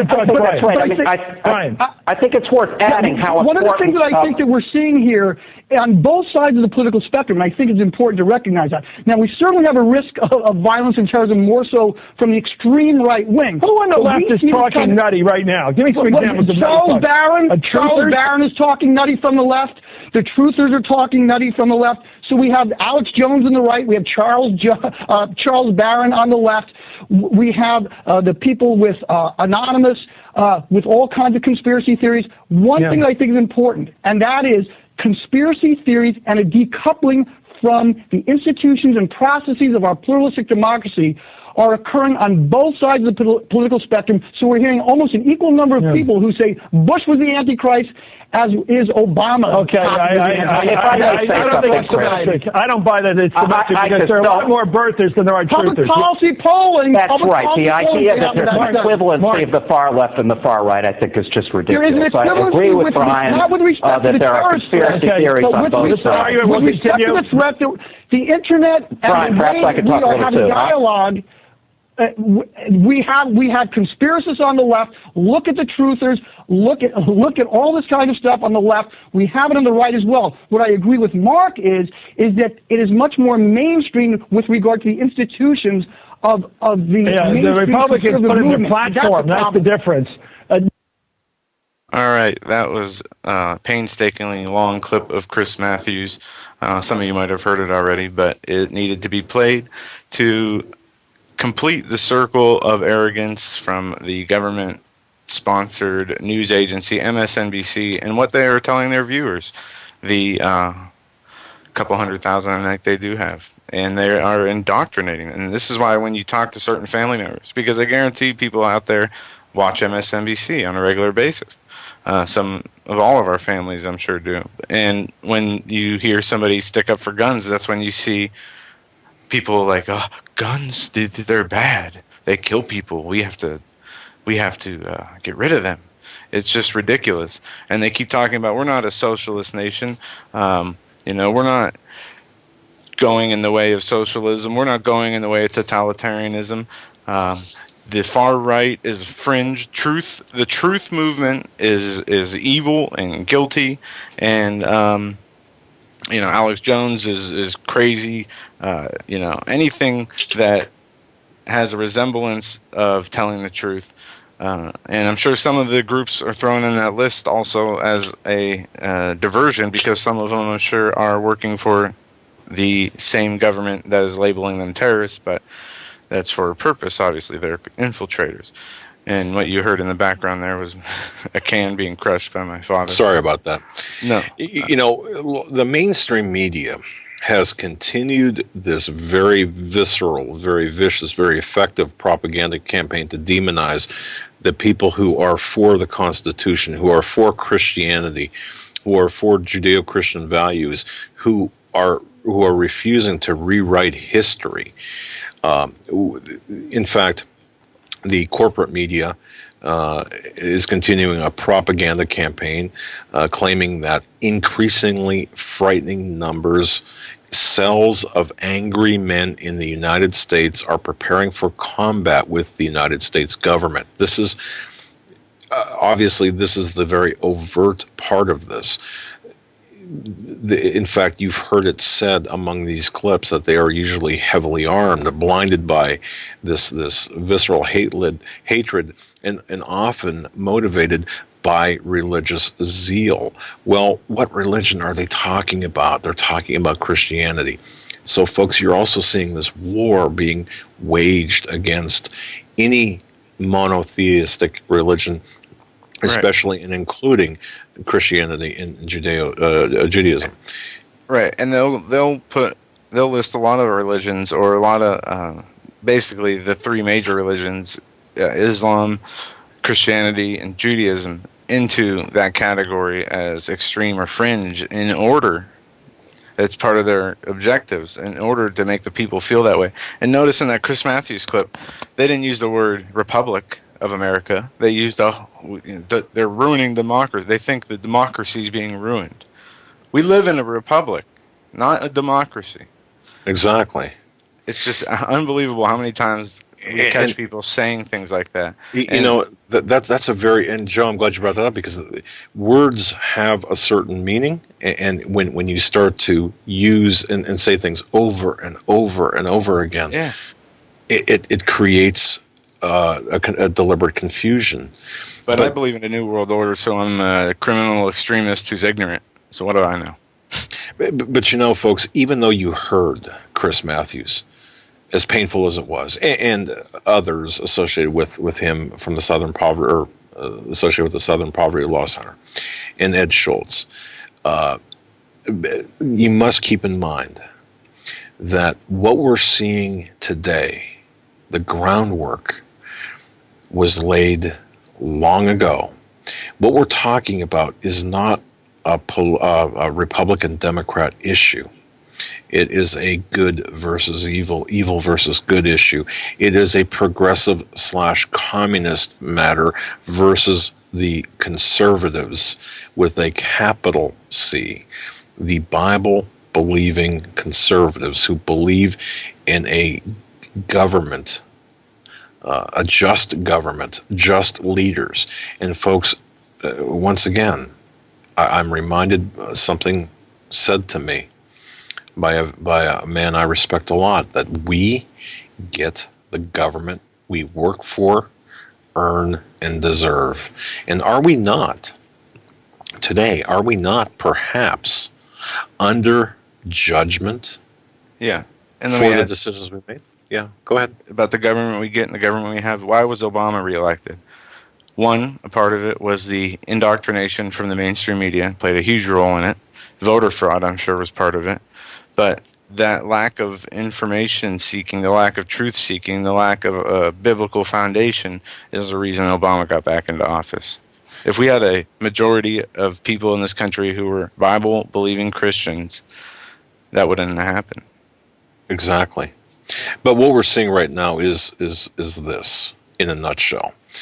There is anyone who desires to restore the United States of America to a constitutional republic, and a lot of these people are saying, "Wait a minute, get my country back, take my country back. I didn't realize it was gone." Well, we've moved from a constitutional republic into this, almost through fiat, executive order, and the debasement and devaluation of our currency was a big part of it. But anybody who desires to restore America to a constitutional republic are being deemed as radicals, radical U.S. citizens, and they're included in the numbers by the Southern Poverty Law Center, as well as, and this is important to understand, the enemies list that is maintained by the White House, by the executive branch. And they are citing, and once again, when we talk about things like Oklahoma City, when you hear people say that we are looking at a situation very similar to the run-up to Oklahoma City bombing, folks, you can almost guarantee that there will be another Oklahoma City bombing in this country. It's going to be much flag worse. Operation. Right. Exactly. Because when you're looking at this, when you look at for example, the Hegelian dialectic, you've got a problem. You've got too many guns out there. They've got to install this global governance, the pyramid Ponzi scheme known as the economic system of the world. It's going to crash. It's going to fall in. It's going to implode. It has to. It's a mathematical certainty. When you look at this, they've got to create a situation where they've got to disarm the public, and they've got to make it so they can implement a digital currency. And oh, by the way, like I mentioned last week, this is something, just keep this in the back of your mind. When you hear the murmurs and rumors and discussion of contaminated money that, well, might be carrying some sort of pathogen, so turn it in so you can use this clean debit type card or electronic card, ATM type card instead. That's part of the theft as well. Just keep that in the back of your mind. But the passage of new restrictions on firearms all across the country, the return of military veterans facing this opposition for firearms ownership, all of these situations are being orchestrated at the highest levels of our government, but even beyond that, at the highest levels of the very people who are running world governments. Look at the bigger picture. The bigger picture is frightening. Well, about your argument about guns, let's hear what Jay Carney has to say. But let's be clear here. There is nothing the President proposed yesterday that would result, if enacted, in any law-abiding citizen in America losing a gun. There you have it. Now, I'm going to take us out to the break with a clip about people losing their guns. This is called Americans Losing Their Guns. Right now, all across the country, there are as many as 200,000 Americans who have lost their right to have a handgun or even access to a handgun. Most of them are convicted felons, but some of them have been deemed mentally ill, and others have restraining orders against them. Here's the problem. Many of these people obtained the guns legally before they became disqualified. So how do you take their guns away? Should you be taking their guns away? And just what's legal if you want to take their guns away? Well, California's figured something out. It's the only state that systematically goes after these people to confiscate the weapons that they may have and that they may have access to. And that's key. I want to bring in Judge Glenda Hatchett on this one. So here's the question that first crossed my mind when I looked at California. And the Attorney General in that state has asked Joe Biden to look to make her state an example for the whole country in this go get the guns right out of their houses. And here's the question. Why is it not easier for officials to actually go and get those guns? They have to go through all sorts of hoops, like knocking on the door, talking real nice. They can't just get a warrant and go in and say, give me your gun, you're not fit. Yeah, because the way the statute is designed in California, they didn't provide for that, Ashley. You have to go in and get access, and if the person doesn't let you into their home, these agents don't have a way to get in because they don't have warrants, which doesn't make sense to me.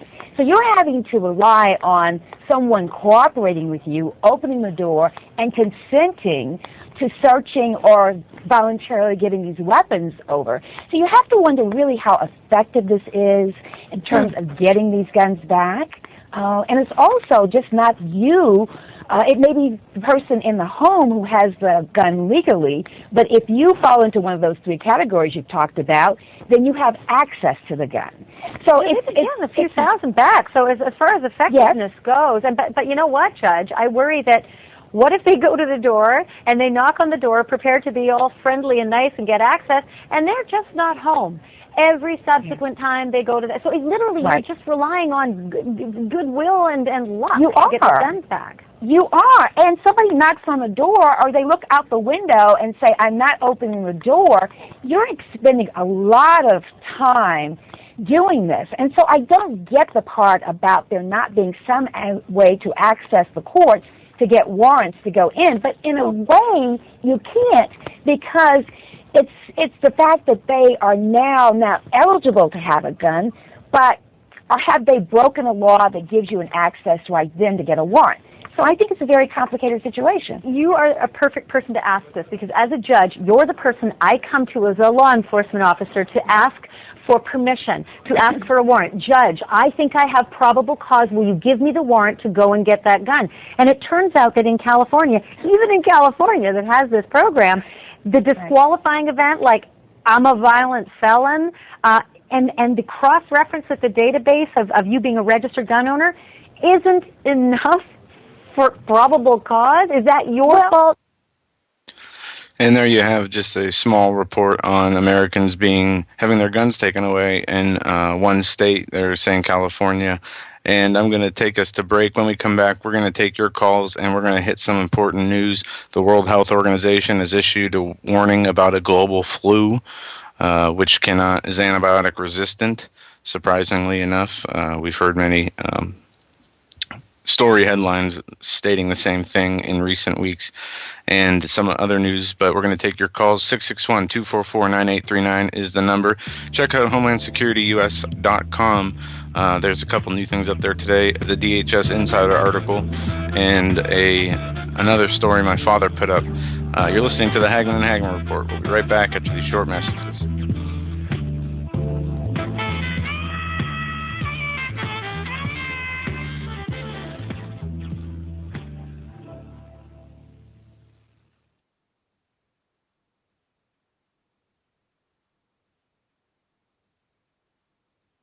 Hi, folks. Doug Hagmann here. You might know me as the co-host from the Hagmann and Hagmann Report, or as a frequent guest on Coast to Coast AM with George Norrie. If you're like me, you're tired and confused over today's headlines. You just don't know where to turn for accurate, concise information about really what's going on, what's truly going on in today's society. If you don't know where to turn for accurate, well-researched, and properly vetted news, I've got a suggestion.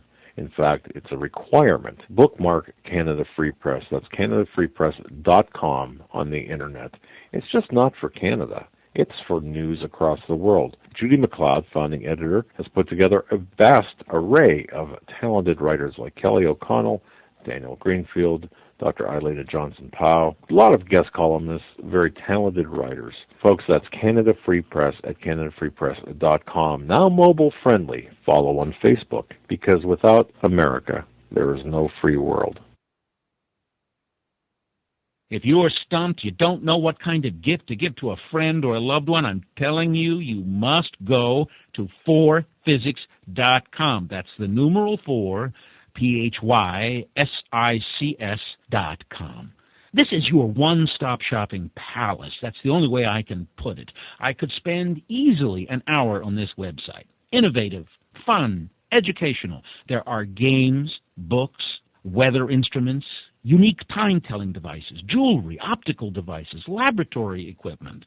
Let me give you an example. We all know we can tell time with a sundial. You've seen those advertised. Did you know that you could tell time by the stars? At 4physics.com, you can buy a horologium nocturnum. This was a navigational device used in the 15th century by navigators at night to tell time by the stars. It's beautifully crafted in the shape of a pendant made of bronze and pewter or gold and silver. Absolutely a stunning gift. I would be proud to give it to anyone. You must go to 4physics.com. Even if you're not stumped, that's 4physics. That's the numeral 4, PHYSICS.com. Folks, I want to tell you about our sponsor of ours, new sponsor, great people, Granlund Firearms of British Columbia. If you go to HomelandSecurityUS.com, that's HomelandSecurityUS.com, click on the banner on the right that says Granlund Firearms of British Columbia. There you will find a website that has all sorts of weapons, guns for hunting, survival gear, all sorts of different things for survival. They even have, and this is one of my favorite items of theirs, a black t-shirt with a deer head on it. Really nice. Carl Granlund also wrote a book, Treed by the River. It's a book about cougar hunting on Vancouver Island. A great, fascinating read. Ammo shortages? More than simple supply and demand. In fact, they get into some analysis of what's going on. Folks, these people pay attention to what's going on here in the United States and all in the Western world. Visit their website. And while you're there, sign their guest book. Tell them Doug and Joe Hagmann sent you. That's GranlandFirearms.com. Of its founders. We have before us the opportunity to forge for ourselves and for future generations a new world order, a world where the rule of law, not the law of the jungle, governs the conduct of nations. When we are successful, and we will be, we have a real chance at this new world order, an order in which a credible United Nations can use its peacekeeping role to fulfill the promise and vision of the UN's founders.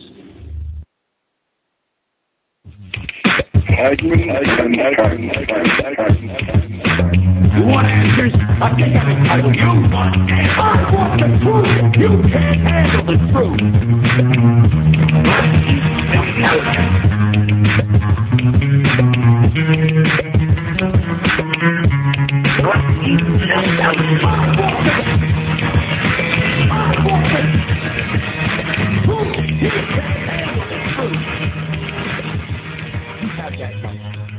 And welcome back, ladies and gentlemen, to the third and final hour of the Hagmann and Hagmann Report this Monday, March 18th. I want to open with today. Negotiations were open in New York on the small arms trade treaty given by the UN, which would require countries to determine whether weapons they sell would be used to commit serious human rights violations, terrorism, or other transnational organized crime. Fast and Furious. The gun lobby fears that the treaty would be used to regulate civilian weapons. Human rights activists, or gun grabbers, counter that it would reduce the trafficking of weapons, including small arms such as the ubiquitous AK-47 assault rifle, to outlaw regimes and rebel groups engaged in atrocities against civilian populations. Well, I do agree that there are atrocities being committed against many populations, but the real ones, they won't stop because those people that want the New World Order, the people that want the guns, are behind these atrocities. That's not in this article here. I'm reading from the Washington Times or the Washington Post. NRA opposes UN Small Arms Treaty. And you guys can read that for yourself. I'm not going to go through the whole thing, but it's up for debate. They're having a conference on it this week in New York. You know, Joe, I got to tell you, and folks, I've got to tell you this. This is so serious. We are in the fight for our lives, our very lives. We're in a fight for the freedom of our country. We're in a fight for our liberties.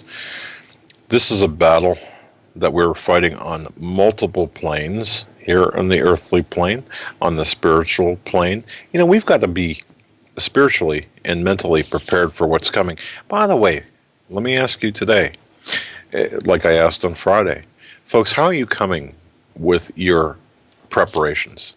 Did you do anything over the weekend maybe to take one little step toward getting yourself prepared for what's coming? Maybe the extra can or two of soup or beans or rice or whatever it might be? Because I'll tell you something, there will be a time.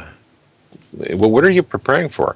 You're preparing for the time between the collapse of the dollar and the implementation of a stable, this global currency, if you will, or whatever will replace the dollar after it collapses. During that time, there will be chaos. So they're going to be rioting. It's going to look like right before Hurricane Sandy. You could not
not alone.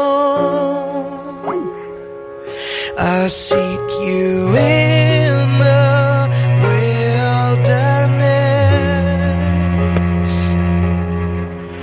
I know that's where you are.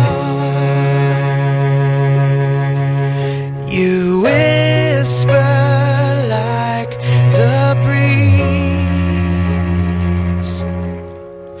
You're speaking to my heart.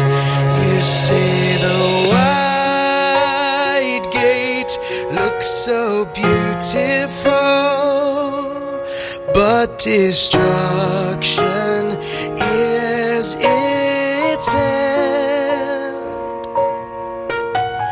Go against the stream, my friend, and stand where angels fear to tread.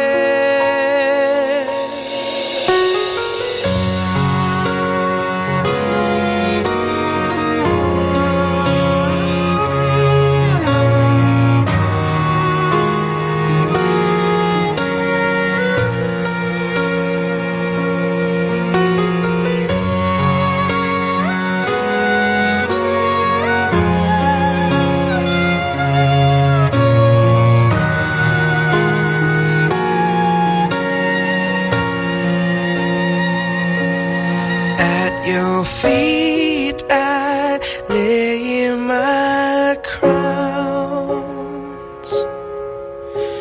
and with my tears I sow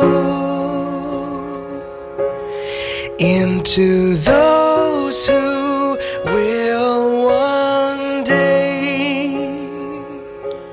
know the glory of the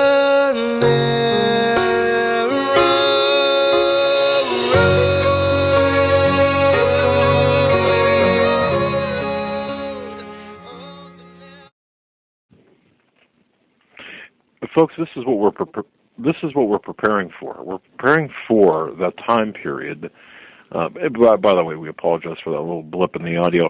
We're preparing for this time period between the collapse of the dollar and the initiation or the implementation of a new economic, whatever the instrument might be. And once again, this is what we have to prepare for. So, asking you again, what did you do this weekend to advance that, to make yourself in a better position? The other thing, too, that we wanted to bring up as well, in addition to all of this, the economic part of this too, folks, the precious metals. Have you seen how high the Dow is going, and have you seen the deliberate press down of the precious metals, the silver, the gold? It's down. Now is a good opportunity to buy if you have the means to do so. And I've been getting emails all day long too. And I mentioned this, I think, during the first hour. Is my money safe in the 401k? Well, no, it's not safe in the 401k or investment.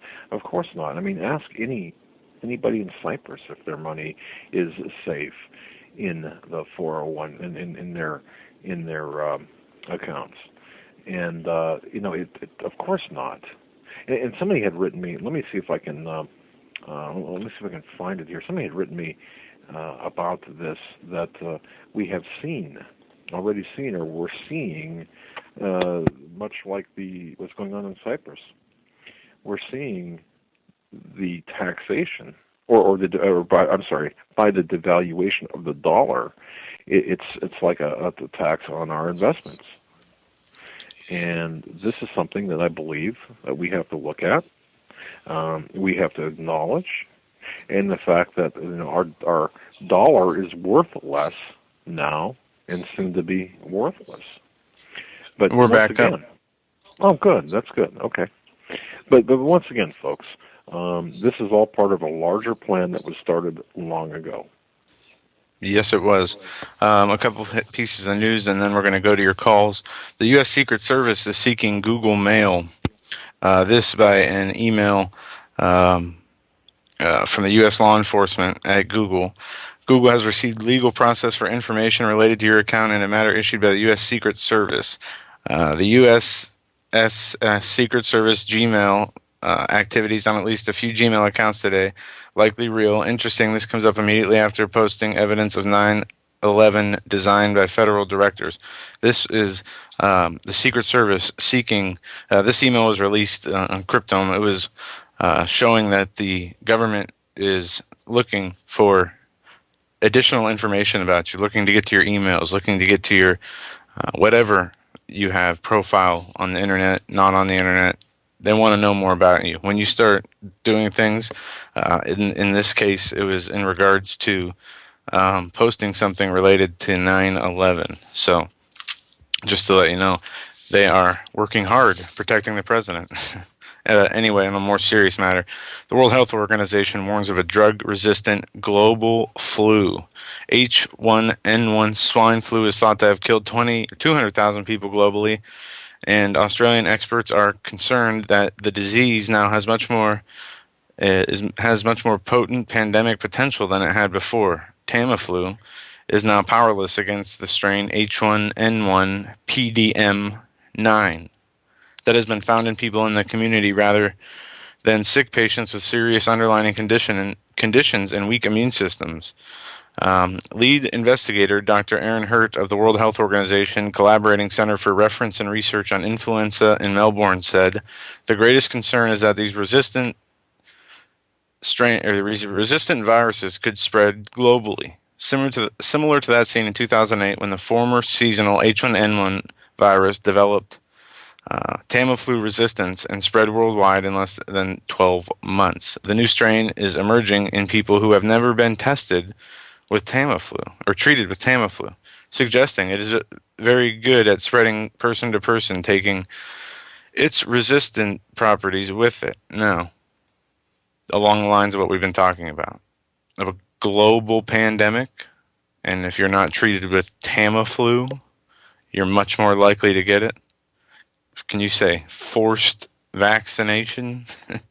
Also, on a later note, Bill Maher is complaining about his high taxes when he was one of the biggest mouthpieces in advocating for higher taxes for the wealthy. Well, what do you expect is going to happen? You're obviously wealthy. Your taxes are going to go up. Also, Mayor Bloomberg has announced anti-tobacco legislation, and a pop star, this on InfoWars, says you have to sell your soul to the devil to be famous. And with that, I think we should go to phone calls. Let's rock and roll. All right, we're going to go to... All right, we have an international call. We're going to go to you first. Somebody from another country. Country code 13, I think. Not sure if that's even accurate. Well, caller, you're up. Go ahead. Can you hear us, caller? Hello? Yes. Oh. Well, hello. Hello, This Constance. is me. I'm calling from France. Hello, Doc and Joe. How are you? Very well. How are things in Bordeaux, France? You know, I have just gotten back from traveling to Italy and to also to Paris, as I told you a very long time ago that I was going. Doug and Joe, if anyone asks you what they should do with their financial investments, I think don't even bother to answer them. It is already too late. Because if people are asking those questions now, I think it's very foolish. I will tell you one thing.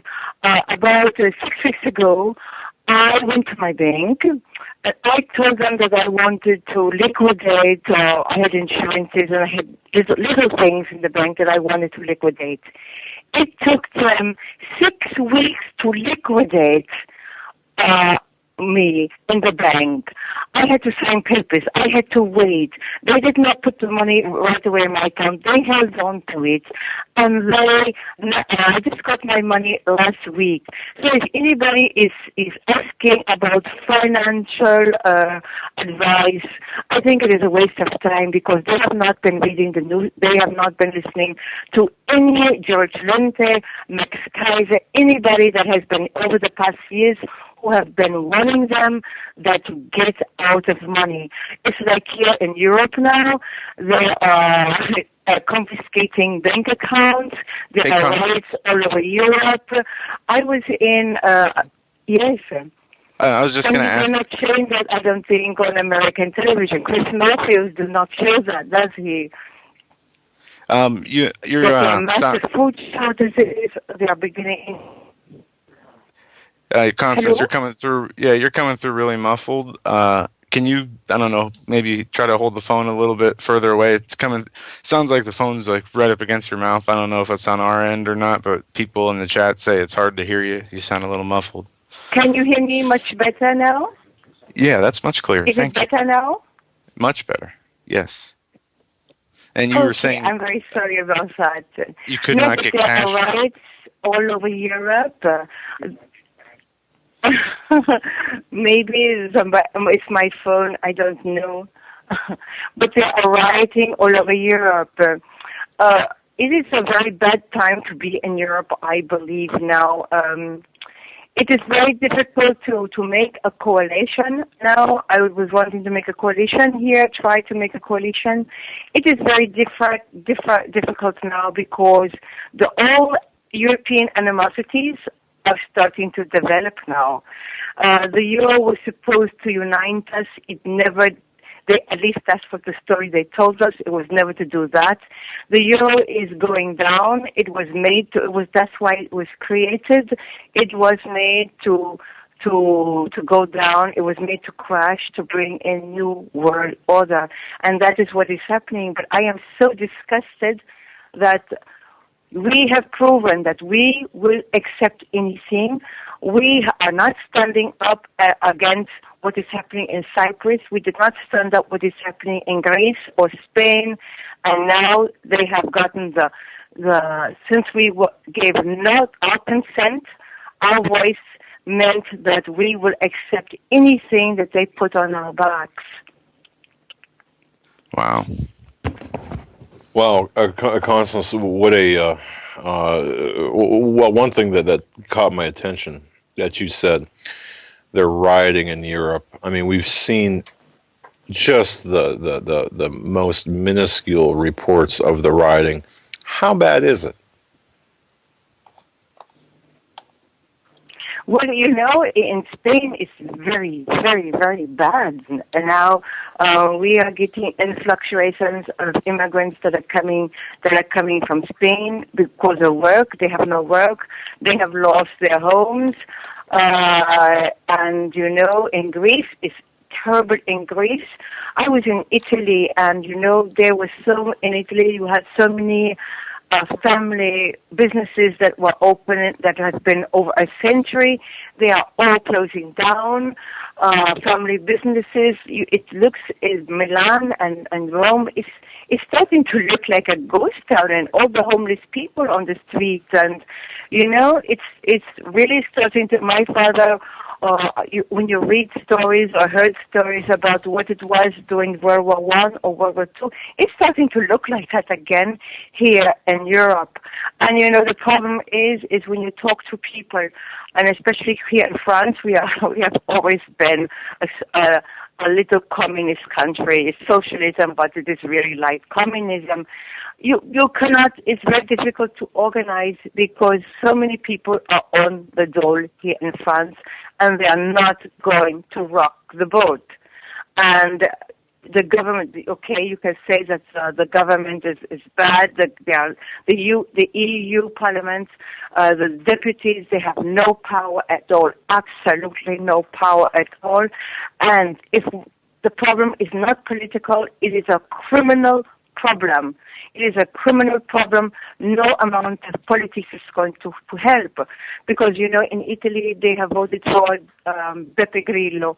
I know Beppe Grillo from 20 years ago, 30 years ago, and he was always very politically outspoken against what was happening. But I do not believe that Beppe Grillo will be able to do anything in Italy. I've talked to Italians. It's not a political problem. It is a criminal problem. We are ruled by criminals, and until we are able to arrest, prosecute, and execute these criminals, it is going to go from very, very bad to extremely bad. Constance, I want to thank you very much for your call. We had to cut you loose, my friend, because of your audio. It's cutting out, but I want to say and thank you very much. God bless you. All right. That was Constance, our foreign correspondent, unofficial, of course, from Bordeaux, France, giving us an idea of what it's like right now in Europe, rioting, very bad. And she mentions one thing, Joe, I just want to really drive home. This is a criminal enterprise. This was set up, the central banks were set up as a cartel. Any other situation, in any other case, these people would be in jail. You've got John Corzine walking around, not in jail, yet he stole $1.6 billion of depositors' money from segregated, sacrosanct accounts and is walking around with Obama almost holding hands with him. Folks, this is a criminal enterprise. What we're seeing is criminal. Ben Bernanke, Tim Geithner, Greenspan, all of these people in or out of current politics are criminals. Please understand this. When you've got Goldman Sachs, you've got the J.P. Morgans, and by the way, J.P. Morgan, their derivative exposure is great. Now think about this. The derivative exposure of J.P. Morgan Chase is higher than the entire gross domestic or gross national, or what am I trying to say? The gross product of the world. Okay, so there's absolutely GDP. It's an incredible situation. Why are these people allowed to walk with impunity? You see how big the lie is and how big the situation and how dire the situation is. I just wanted to very quickly, before we get back to the phones, address Janie. Janie writes, what steps can we take or should we take to protect our families? Janie, boy, I'll tell you, I wrote about this, HomelandSecurityUS.com. A couple of stories down, you'll see what you can do to protect some of my ideas. I'm no financial wizard. Get your money out of the banks. If you can't hold it, guard it, see it, touch it, feel it, you don't own it. If you're looking at it on a computer screen, as some balance on a ledger in a bank, how does that make you feel? Look, food, water, prescription medication, the shelter, clothing. Make sure you've got all that. Preparations. What would happen? Just think about it this way, Janie. What would happen if you were without power, the ability to take money out of the bank, and you were without the ability to drive anywhere for a month? Could you survive? Where you're at right now, could you survive without depending on anyone else? I would say a high percentage of the American population would be unable to survive. Now, do I blame them? No, of course I don't blame them. But you've got to recognize that after 3 days, 4 days, or 5 days, at what point in time will the rioting begin? I was talking to my wife about this, and Joe, I don't know. You can relate to this. Yeah. Is it difficult to have a conversation with people? Really, It depends to on explain. What kind of people? Family, friends, people you just met, neighbors. What kind of people? But Just people in general. Our listeners, though, I think our listeners have the same frustrating problem. And I'm not referring to my wife now, by the way, but when you there's sit two down, reasons that could be. Now we have people that believe certain ways, right, and they're stuck in those beliefs. Then you have people that believe in different ways, and they're stuck in their beliefs. But then you have another side of both of those people that are open to other things and open to learning, and that's where you're going to get people's attention. You can have progress with learning, but with the people who are stuck and won't listen to anything new. I'm not talking about new doctrine. I'm talking about any ideas about the stuff we went over tonight, the right-wing extremism, the government saying if you believe in a new world order you're crazy, yet at the same time they've enacted all these laws to imprison and detain us. Well, exactly. And I just got an email in just now. And ladies and gentlemen, if I don't participate in the chat room, so I apologize if you're sending me messages via chat. I just don't participate. But I do via email. But I got an email from Billy who says, "Hi, Glenn Beck has been talking about this subject, referencing the article I wrote today, or was published today on CanadaFreePress.com and HomelandSecurityUS.com. And folks, feel free to pass this article around and share it with others, and even comment on. There's a comment section at CanadaFreePress.com. Love to hear your comments, good, bad, and different, whatever. But anyway, Billy writes, Glenn Beck's been talking about this subject, and I've been reading your articles for a while. I've never trusted Obama, but I'm still having difficulty believing that such a thing could happen here. Do you remember the audio I played a while back? I forget what it was and who it was, but they said when they were addressed with this question about the one world government and Obama taking guns, and they asked, if this is real, the guy went on to say it's not. He didn't answer if it was real or not. He answered, people don't want to believe the government's so bad. People don't want to believe that this I remember that. Okay, Yeah. So that goes to your point. Well, and isn't this what we're fighting for? See, I believe, and then, like you said, we'll go back to calls, but I believe as Christians, as faithful Christians, we have to be here, we have to be watchmen, we have to tell people what we know or have reasonable belief to be the truth of what's going on. And if we don't do that, we're not fulfilling our duties as watchmen. But each and every one listening to this broadcast tonight, you are a leader. As I always say, you're the leaders within your realm, your sphere of influence. Please help others understand what's going on. You don't have to go way deep, drill deep like, we do and come up with a lot of crazy, things like, holy cow, for example, the Titanic I mentioned, or even the secret societies and their, wink, wink, nudge, nudge type communications and the Hollywood effect, but just the basics even. Introduce them to the basics.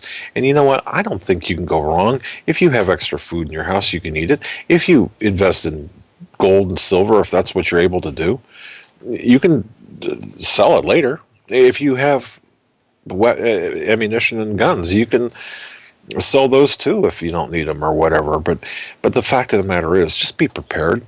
Just be prepared for what's coming, and most importantly, be mentally and spiritually prepared, because these times will try men's hearts and minds. And if you're not in that zone of thought, wow, you've got to be in that. You've got to be strong.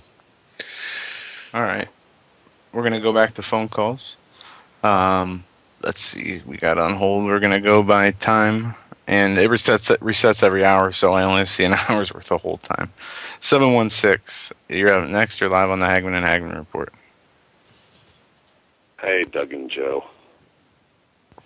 Good evening. What's on your mind? It was pretty amazing what your Doug had said there between about 9 o'clock and 9:30 about the whole plan of the New World Order and the elite, Illuminati, the globalists. And you know what? He brought Revelation 13. He made it relevant. When you said all that, it was powerful. I'm telling you, it was really powerful. And I thought about when you said about how the control is going to take place. Of course, you can't buy or sell without the mark. You know what? The UN wants to control everything, how you grow food, how you do this, how you do that. And I tell you what, here's one thing that's puzzling to me. And you said King James, they're following it to a T. Correct, Joe? Well, I said that, and yes, Doug here, and yes, I said that. Yeah, when I thought about that, now this might not set well with a lot of people, but now who put that together? Was King James part of the elite? Was King James part of the Illuminati? I don't know that. Maybe some other people do. But I tell you what, he had an agenda. And I tell you what, they'll use anything on this planet to deceive you, and they'll use the Bible to deceive you. Yeah, we see it in the NIV. Well, I mean, it's just... Yeah, caller, you're exactly right. You see, Satan knows Scripture just as well as, I mean, perhaps better than the majority of the population. Christian.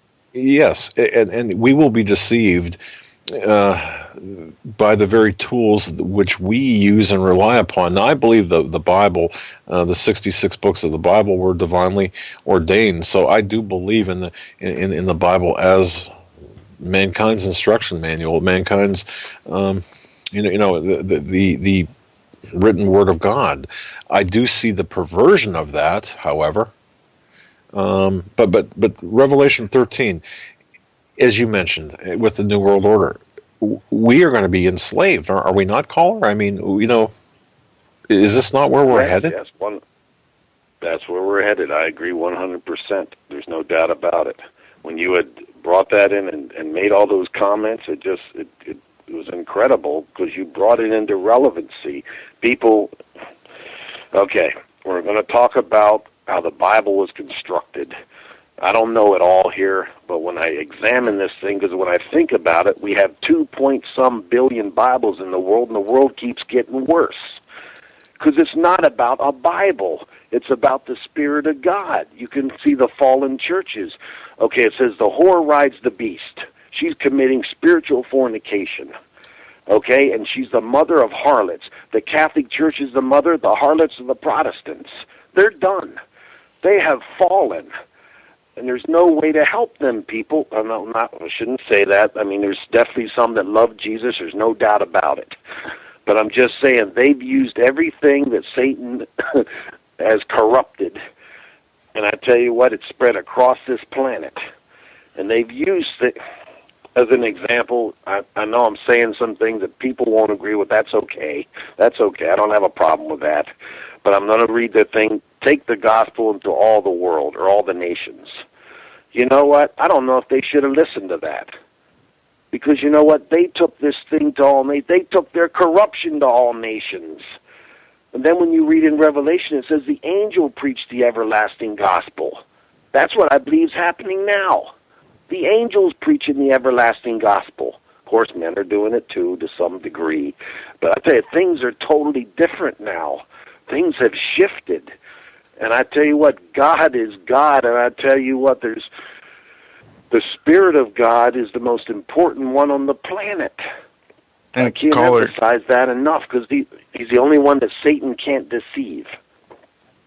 You're right. I want to say this. The further we get away from Jesus being on earth, the further we get away from his word, his true word. And look how many denominations have been started over the years because of different interpretations of things.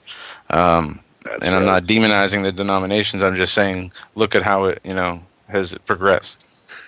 And putting the Bible together, my belief is there's just 1 or 2 books missing from the book. I'm not sure that it was put together as for some grand plan to carry out what it says is going to happen, so they already know what's going to happen. I believe that they're trying to bring this about because they believe that Lucifer is the person on the right side of this battle. That's how deceived they are. That's what the Bible says would happen. Right. And that's just my belief. I just wanted to say that. Well, you raised some interesting points, caller. Do, do you think? Where do you see all this? Excuse me. Where do you see all this going now? I mean, you raised some interesting points. Where do you see all this going here? What's in your mind? Where do you see where do you see this ending up? How? As far as, I mean, what I think the Bible's being used, or I mean, No, the larger picture. I think we can agree. Number one, that we're fighting a spiritual battle, and I think that we can, everybody else.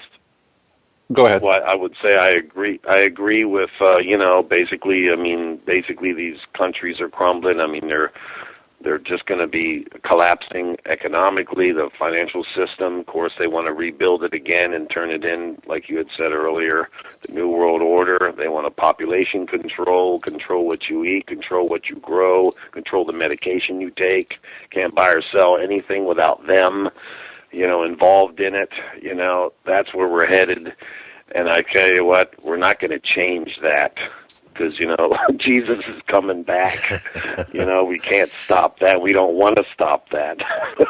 No, and we want to be on the right side of history and the right side of the spiritual battle. Of course, that's what that's where we need to be, and that's through discernment. And I would urge you and all listeners to practice discernment when we talk about these things and listen. Yes.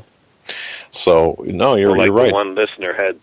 The one listener had said, what do I do? What do I do? Hey, you got to, be discerning and know the voice of Jesus to know what to do. Because like I'd said before, I mean, I'm in a place where I'm at, you're in a place where you're at, and you're going to have different situations than me, potentially, and we're just going to have to do our best to, one time a few years ago, the Spirit spoke to me and told me this. He said, don't stand in fear, but stand in the power of God. And I want to give that to everybody because the Spirit told me that. And it was the most powerful impression of truth I ever had pushed in me. And I tell people it was pressed in me. That's the only way I could explain it. Don't stand in fear, but stand in the power of God. And I don't think you can go wrong with that. I tell you what, it was a powerful show tonight. I tell you what, I hope it touched a lot of people. You continue the good work, brothers. I'm on your side. God bless you. Have a good night. Thank you, sir. God bless you. Bye. We're going to have some more powerful shows because we're going to be getting into some. We're going to be. You know what? Tomorrow night is Steve Quayle, 9 to midnight, folks. Different time, 9 to midnight. Steve Quayle, and we are going to be getting into some very heavy duty analysis of what's really taking place. Yeah, and I want to say something. I don't think that the Bible's wrong. I want to say it how somebody wrote it in chat. I think it was Susie, that nothing in the Bible is, or everything in the Bible is truth, and not all truth is in the Bible. That's how I wanted to say it. Something like that. I do believe the Book of Enoch should be in the Bible. Well, just let me just comment on that because I've heard arguments. Text, and it was studied by Daniel, it was studied by Jesus, it was studied by the apostles, it was studied by first, second century Christians, et cetera, et cetera. The only thing I want to say about that is I think the Book of Enoch has a place of historical value, of historical reference. Beyond that, I have no comment, okay? I mean, it's... The Book of Enoch, he's the seventh from Adam. He prophesied about Jesus. I understand that. Okay. And nothing I've read in that book, and I've read the whole book, I think, and there's nothing that contradicts anything in the Bible at all. Well, no, and we could debate this and really get into this well beyond what is necessary, but at least from my point, and others, look, every listener is going to have a different or slightly different approach to this, but I look at the Bible as being a perfect document, much like I look at the Constitution. It's not something that should be changed or modified. It's a perfect collection of works, and it's God's Word. Now, are there truths beyond the Bible? Of course there are, just as there are truths and rights and such beyond the Constitution. And I mean that's it. But the real issue here, I believe, is we are in the battle, the ultimate battle between good and evil. And I think that when you look at the intricate network of people behind this new world order, and you need to look at this network. You really need to look at it to identify the top leaders in the corporate elite, the so-called black nobility of Europe, the British crown, their goals, their objectives. You need to take a look at this. Why? Why? Because of some perverse voyeuristic tendency? No, because these are the very elements in which we are fighting. And once we identify them, once you identify your enemy, you can't really be deceived by them, or at least not as much as before your research. That's why we're looking at the enemy and understand, so we can understand what their agenda is, so we can be armed to fight it. All right, we're going to go back to phone calls. Area code 804, you're up next. You're live on the Hagmann and Hagmann Report. 804, you are live. All right. 209, we're coming to you next. You're live on the Hagmann and Hagmann Report. Area code 209. We don't screen our calls, folks, so this is part of the process. 304. We're going to 304 next. You're live on the Hagmann and Hagmann Report. Good evening, gentlemen. Hello. Yes, you have a great program here tonight. I'm looking forward to Steve Quayle tomorrow night. I listened to him last night, and that was very good last night. And it's just it just continues on the what the last caller said was, you know, I don't know that I agree with all that, but I'm not here to fight. We live in also a time of revelation. Yes. And the Spirit is revealing things to His church and to His body that never has been revealed before, and we have to discern the truth out of that. And the Word of God is the Word of God, and He tells the end from the beginning, and every book in that Bible speaks to every other book in that Bible. It's written by the same Spirit. That's the only way I can explain the Word of God. There's a continuity. Joe's right. There. There's a continuity there of throughout the time, throughout the prophets, they spoke of the same thing. And one is the witness to the other, right up till Revelation, from Genesis right up to Revelations. And you can put Enoch in there too, because I believe, like Joe, it should have been in the Bible. Interesting. Well, but, yeah. You know, that's the only way I can explain, you know, that. And that's just the way I believe. So. No, I think that we can. I think we all bear witness to the spiritual continuity of the books of the Bible and the transition from the Old Testament to the New Testament, and so I think we're all in agreement, largely in agreement. I don't really see, aside from smaller doctrinal issues or smaller, and with respect to the last caller, I can understand where he's coming from. Perhaps it was not as well articulated as it could have been, but I understand that sentiment there where in the end it is the Word of God, it's Jesus coming back, and that's where our focus must be. And you know, the extraneous, in the end, anything extraneous to that is just that, extraneous. It's once we reach that end point, that's what it's all about. Yeah, I know. I'm like you, though. I see different things, and what you said about the black nobility, about the seeds, I look back to Genesis where, you know, there's clearly two seeds planted there in the garden. He said there would be enemy, and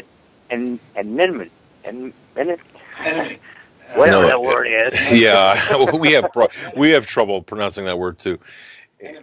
No, Yeah. enmity. I can get it sometimes. Yeah, enmity. Yes, between the woman's seed and the serpent seed, and that goes right up to the day.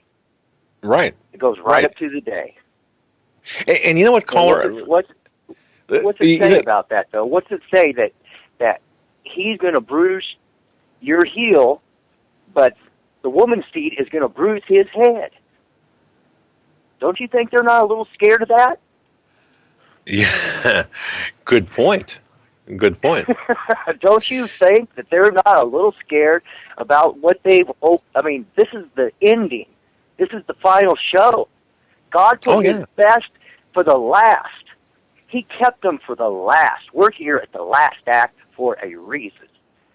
Yeah, and that's what I've always said, that each and every one of us listening to this broadcast, we're here for we were born for this time. And just as you were and just as we were. So right on, man. Great call. Yeah, Anything else? But you guys are having a great show, and I can't wait till tomorrow night. I'd like to get onto that a little deeper sometime. That was but that they are a little bit worried, and they need to be.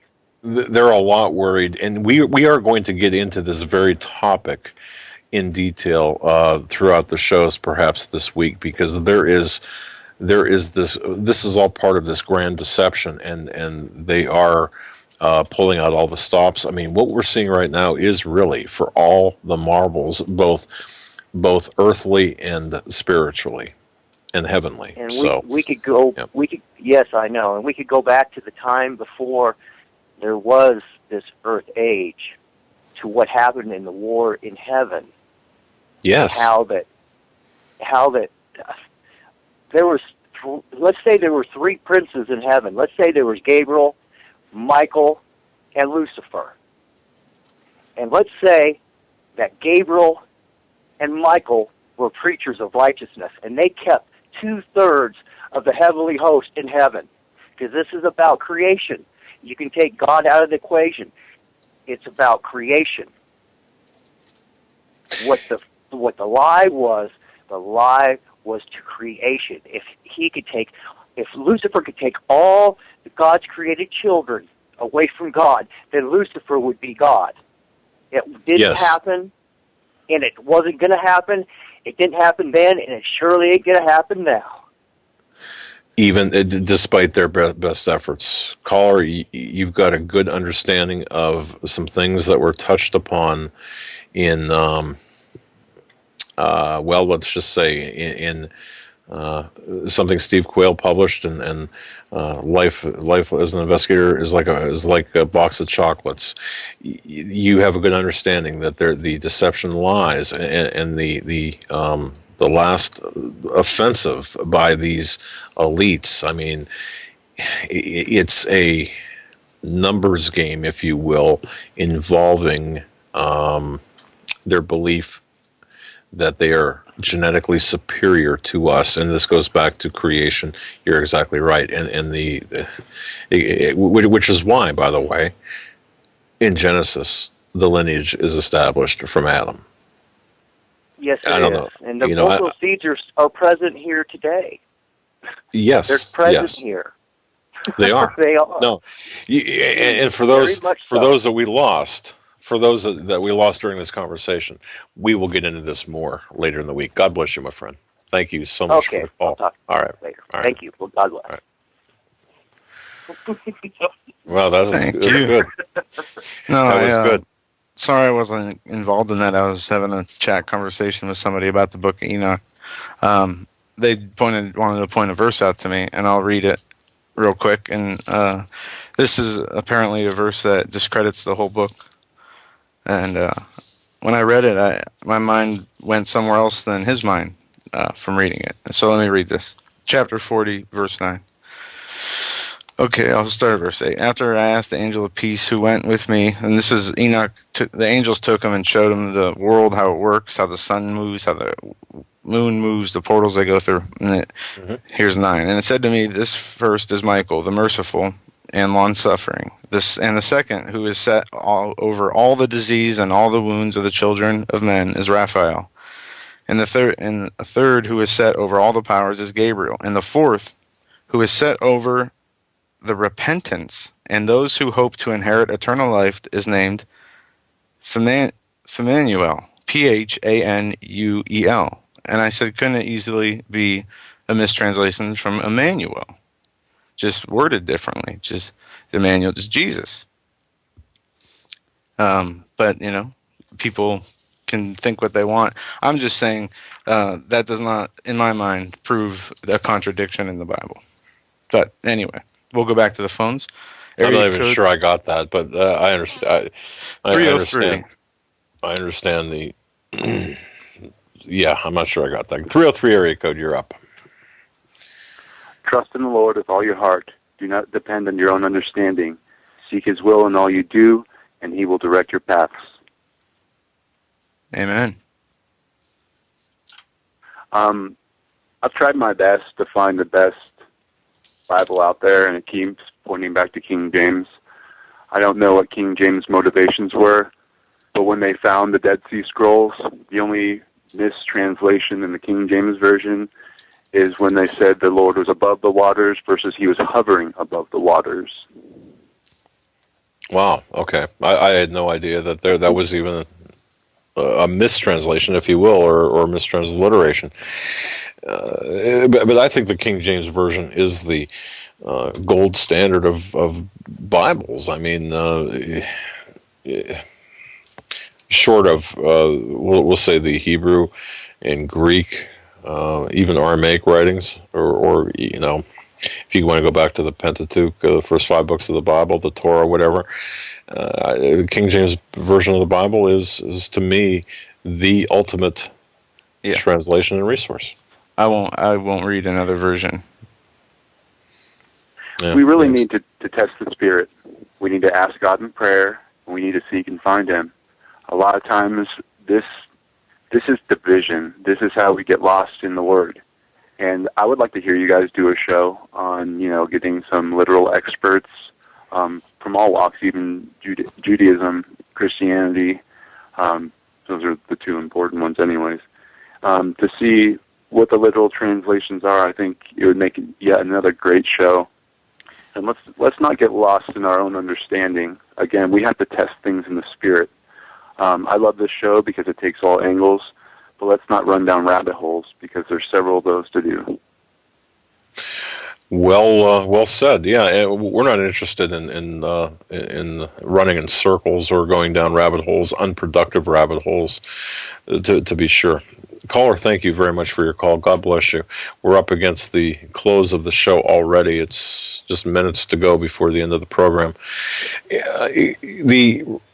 Just so people understand, when we talk about, for example, the New World Order and the various aspects of it and the various influential groups, the genetically related individuals, and how all of this ties together, even when we go off into such odd directions as the Titanic, for example, and the establishment of the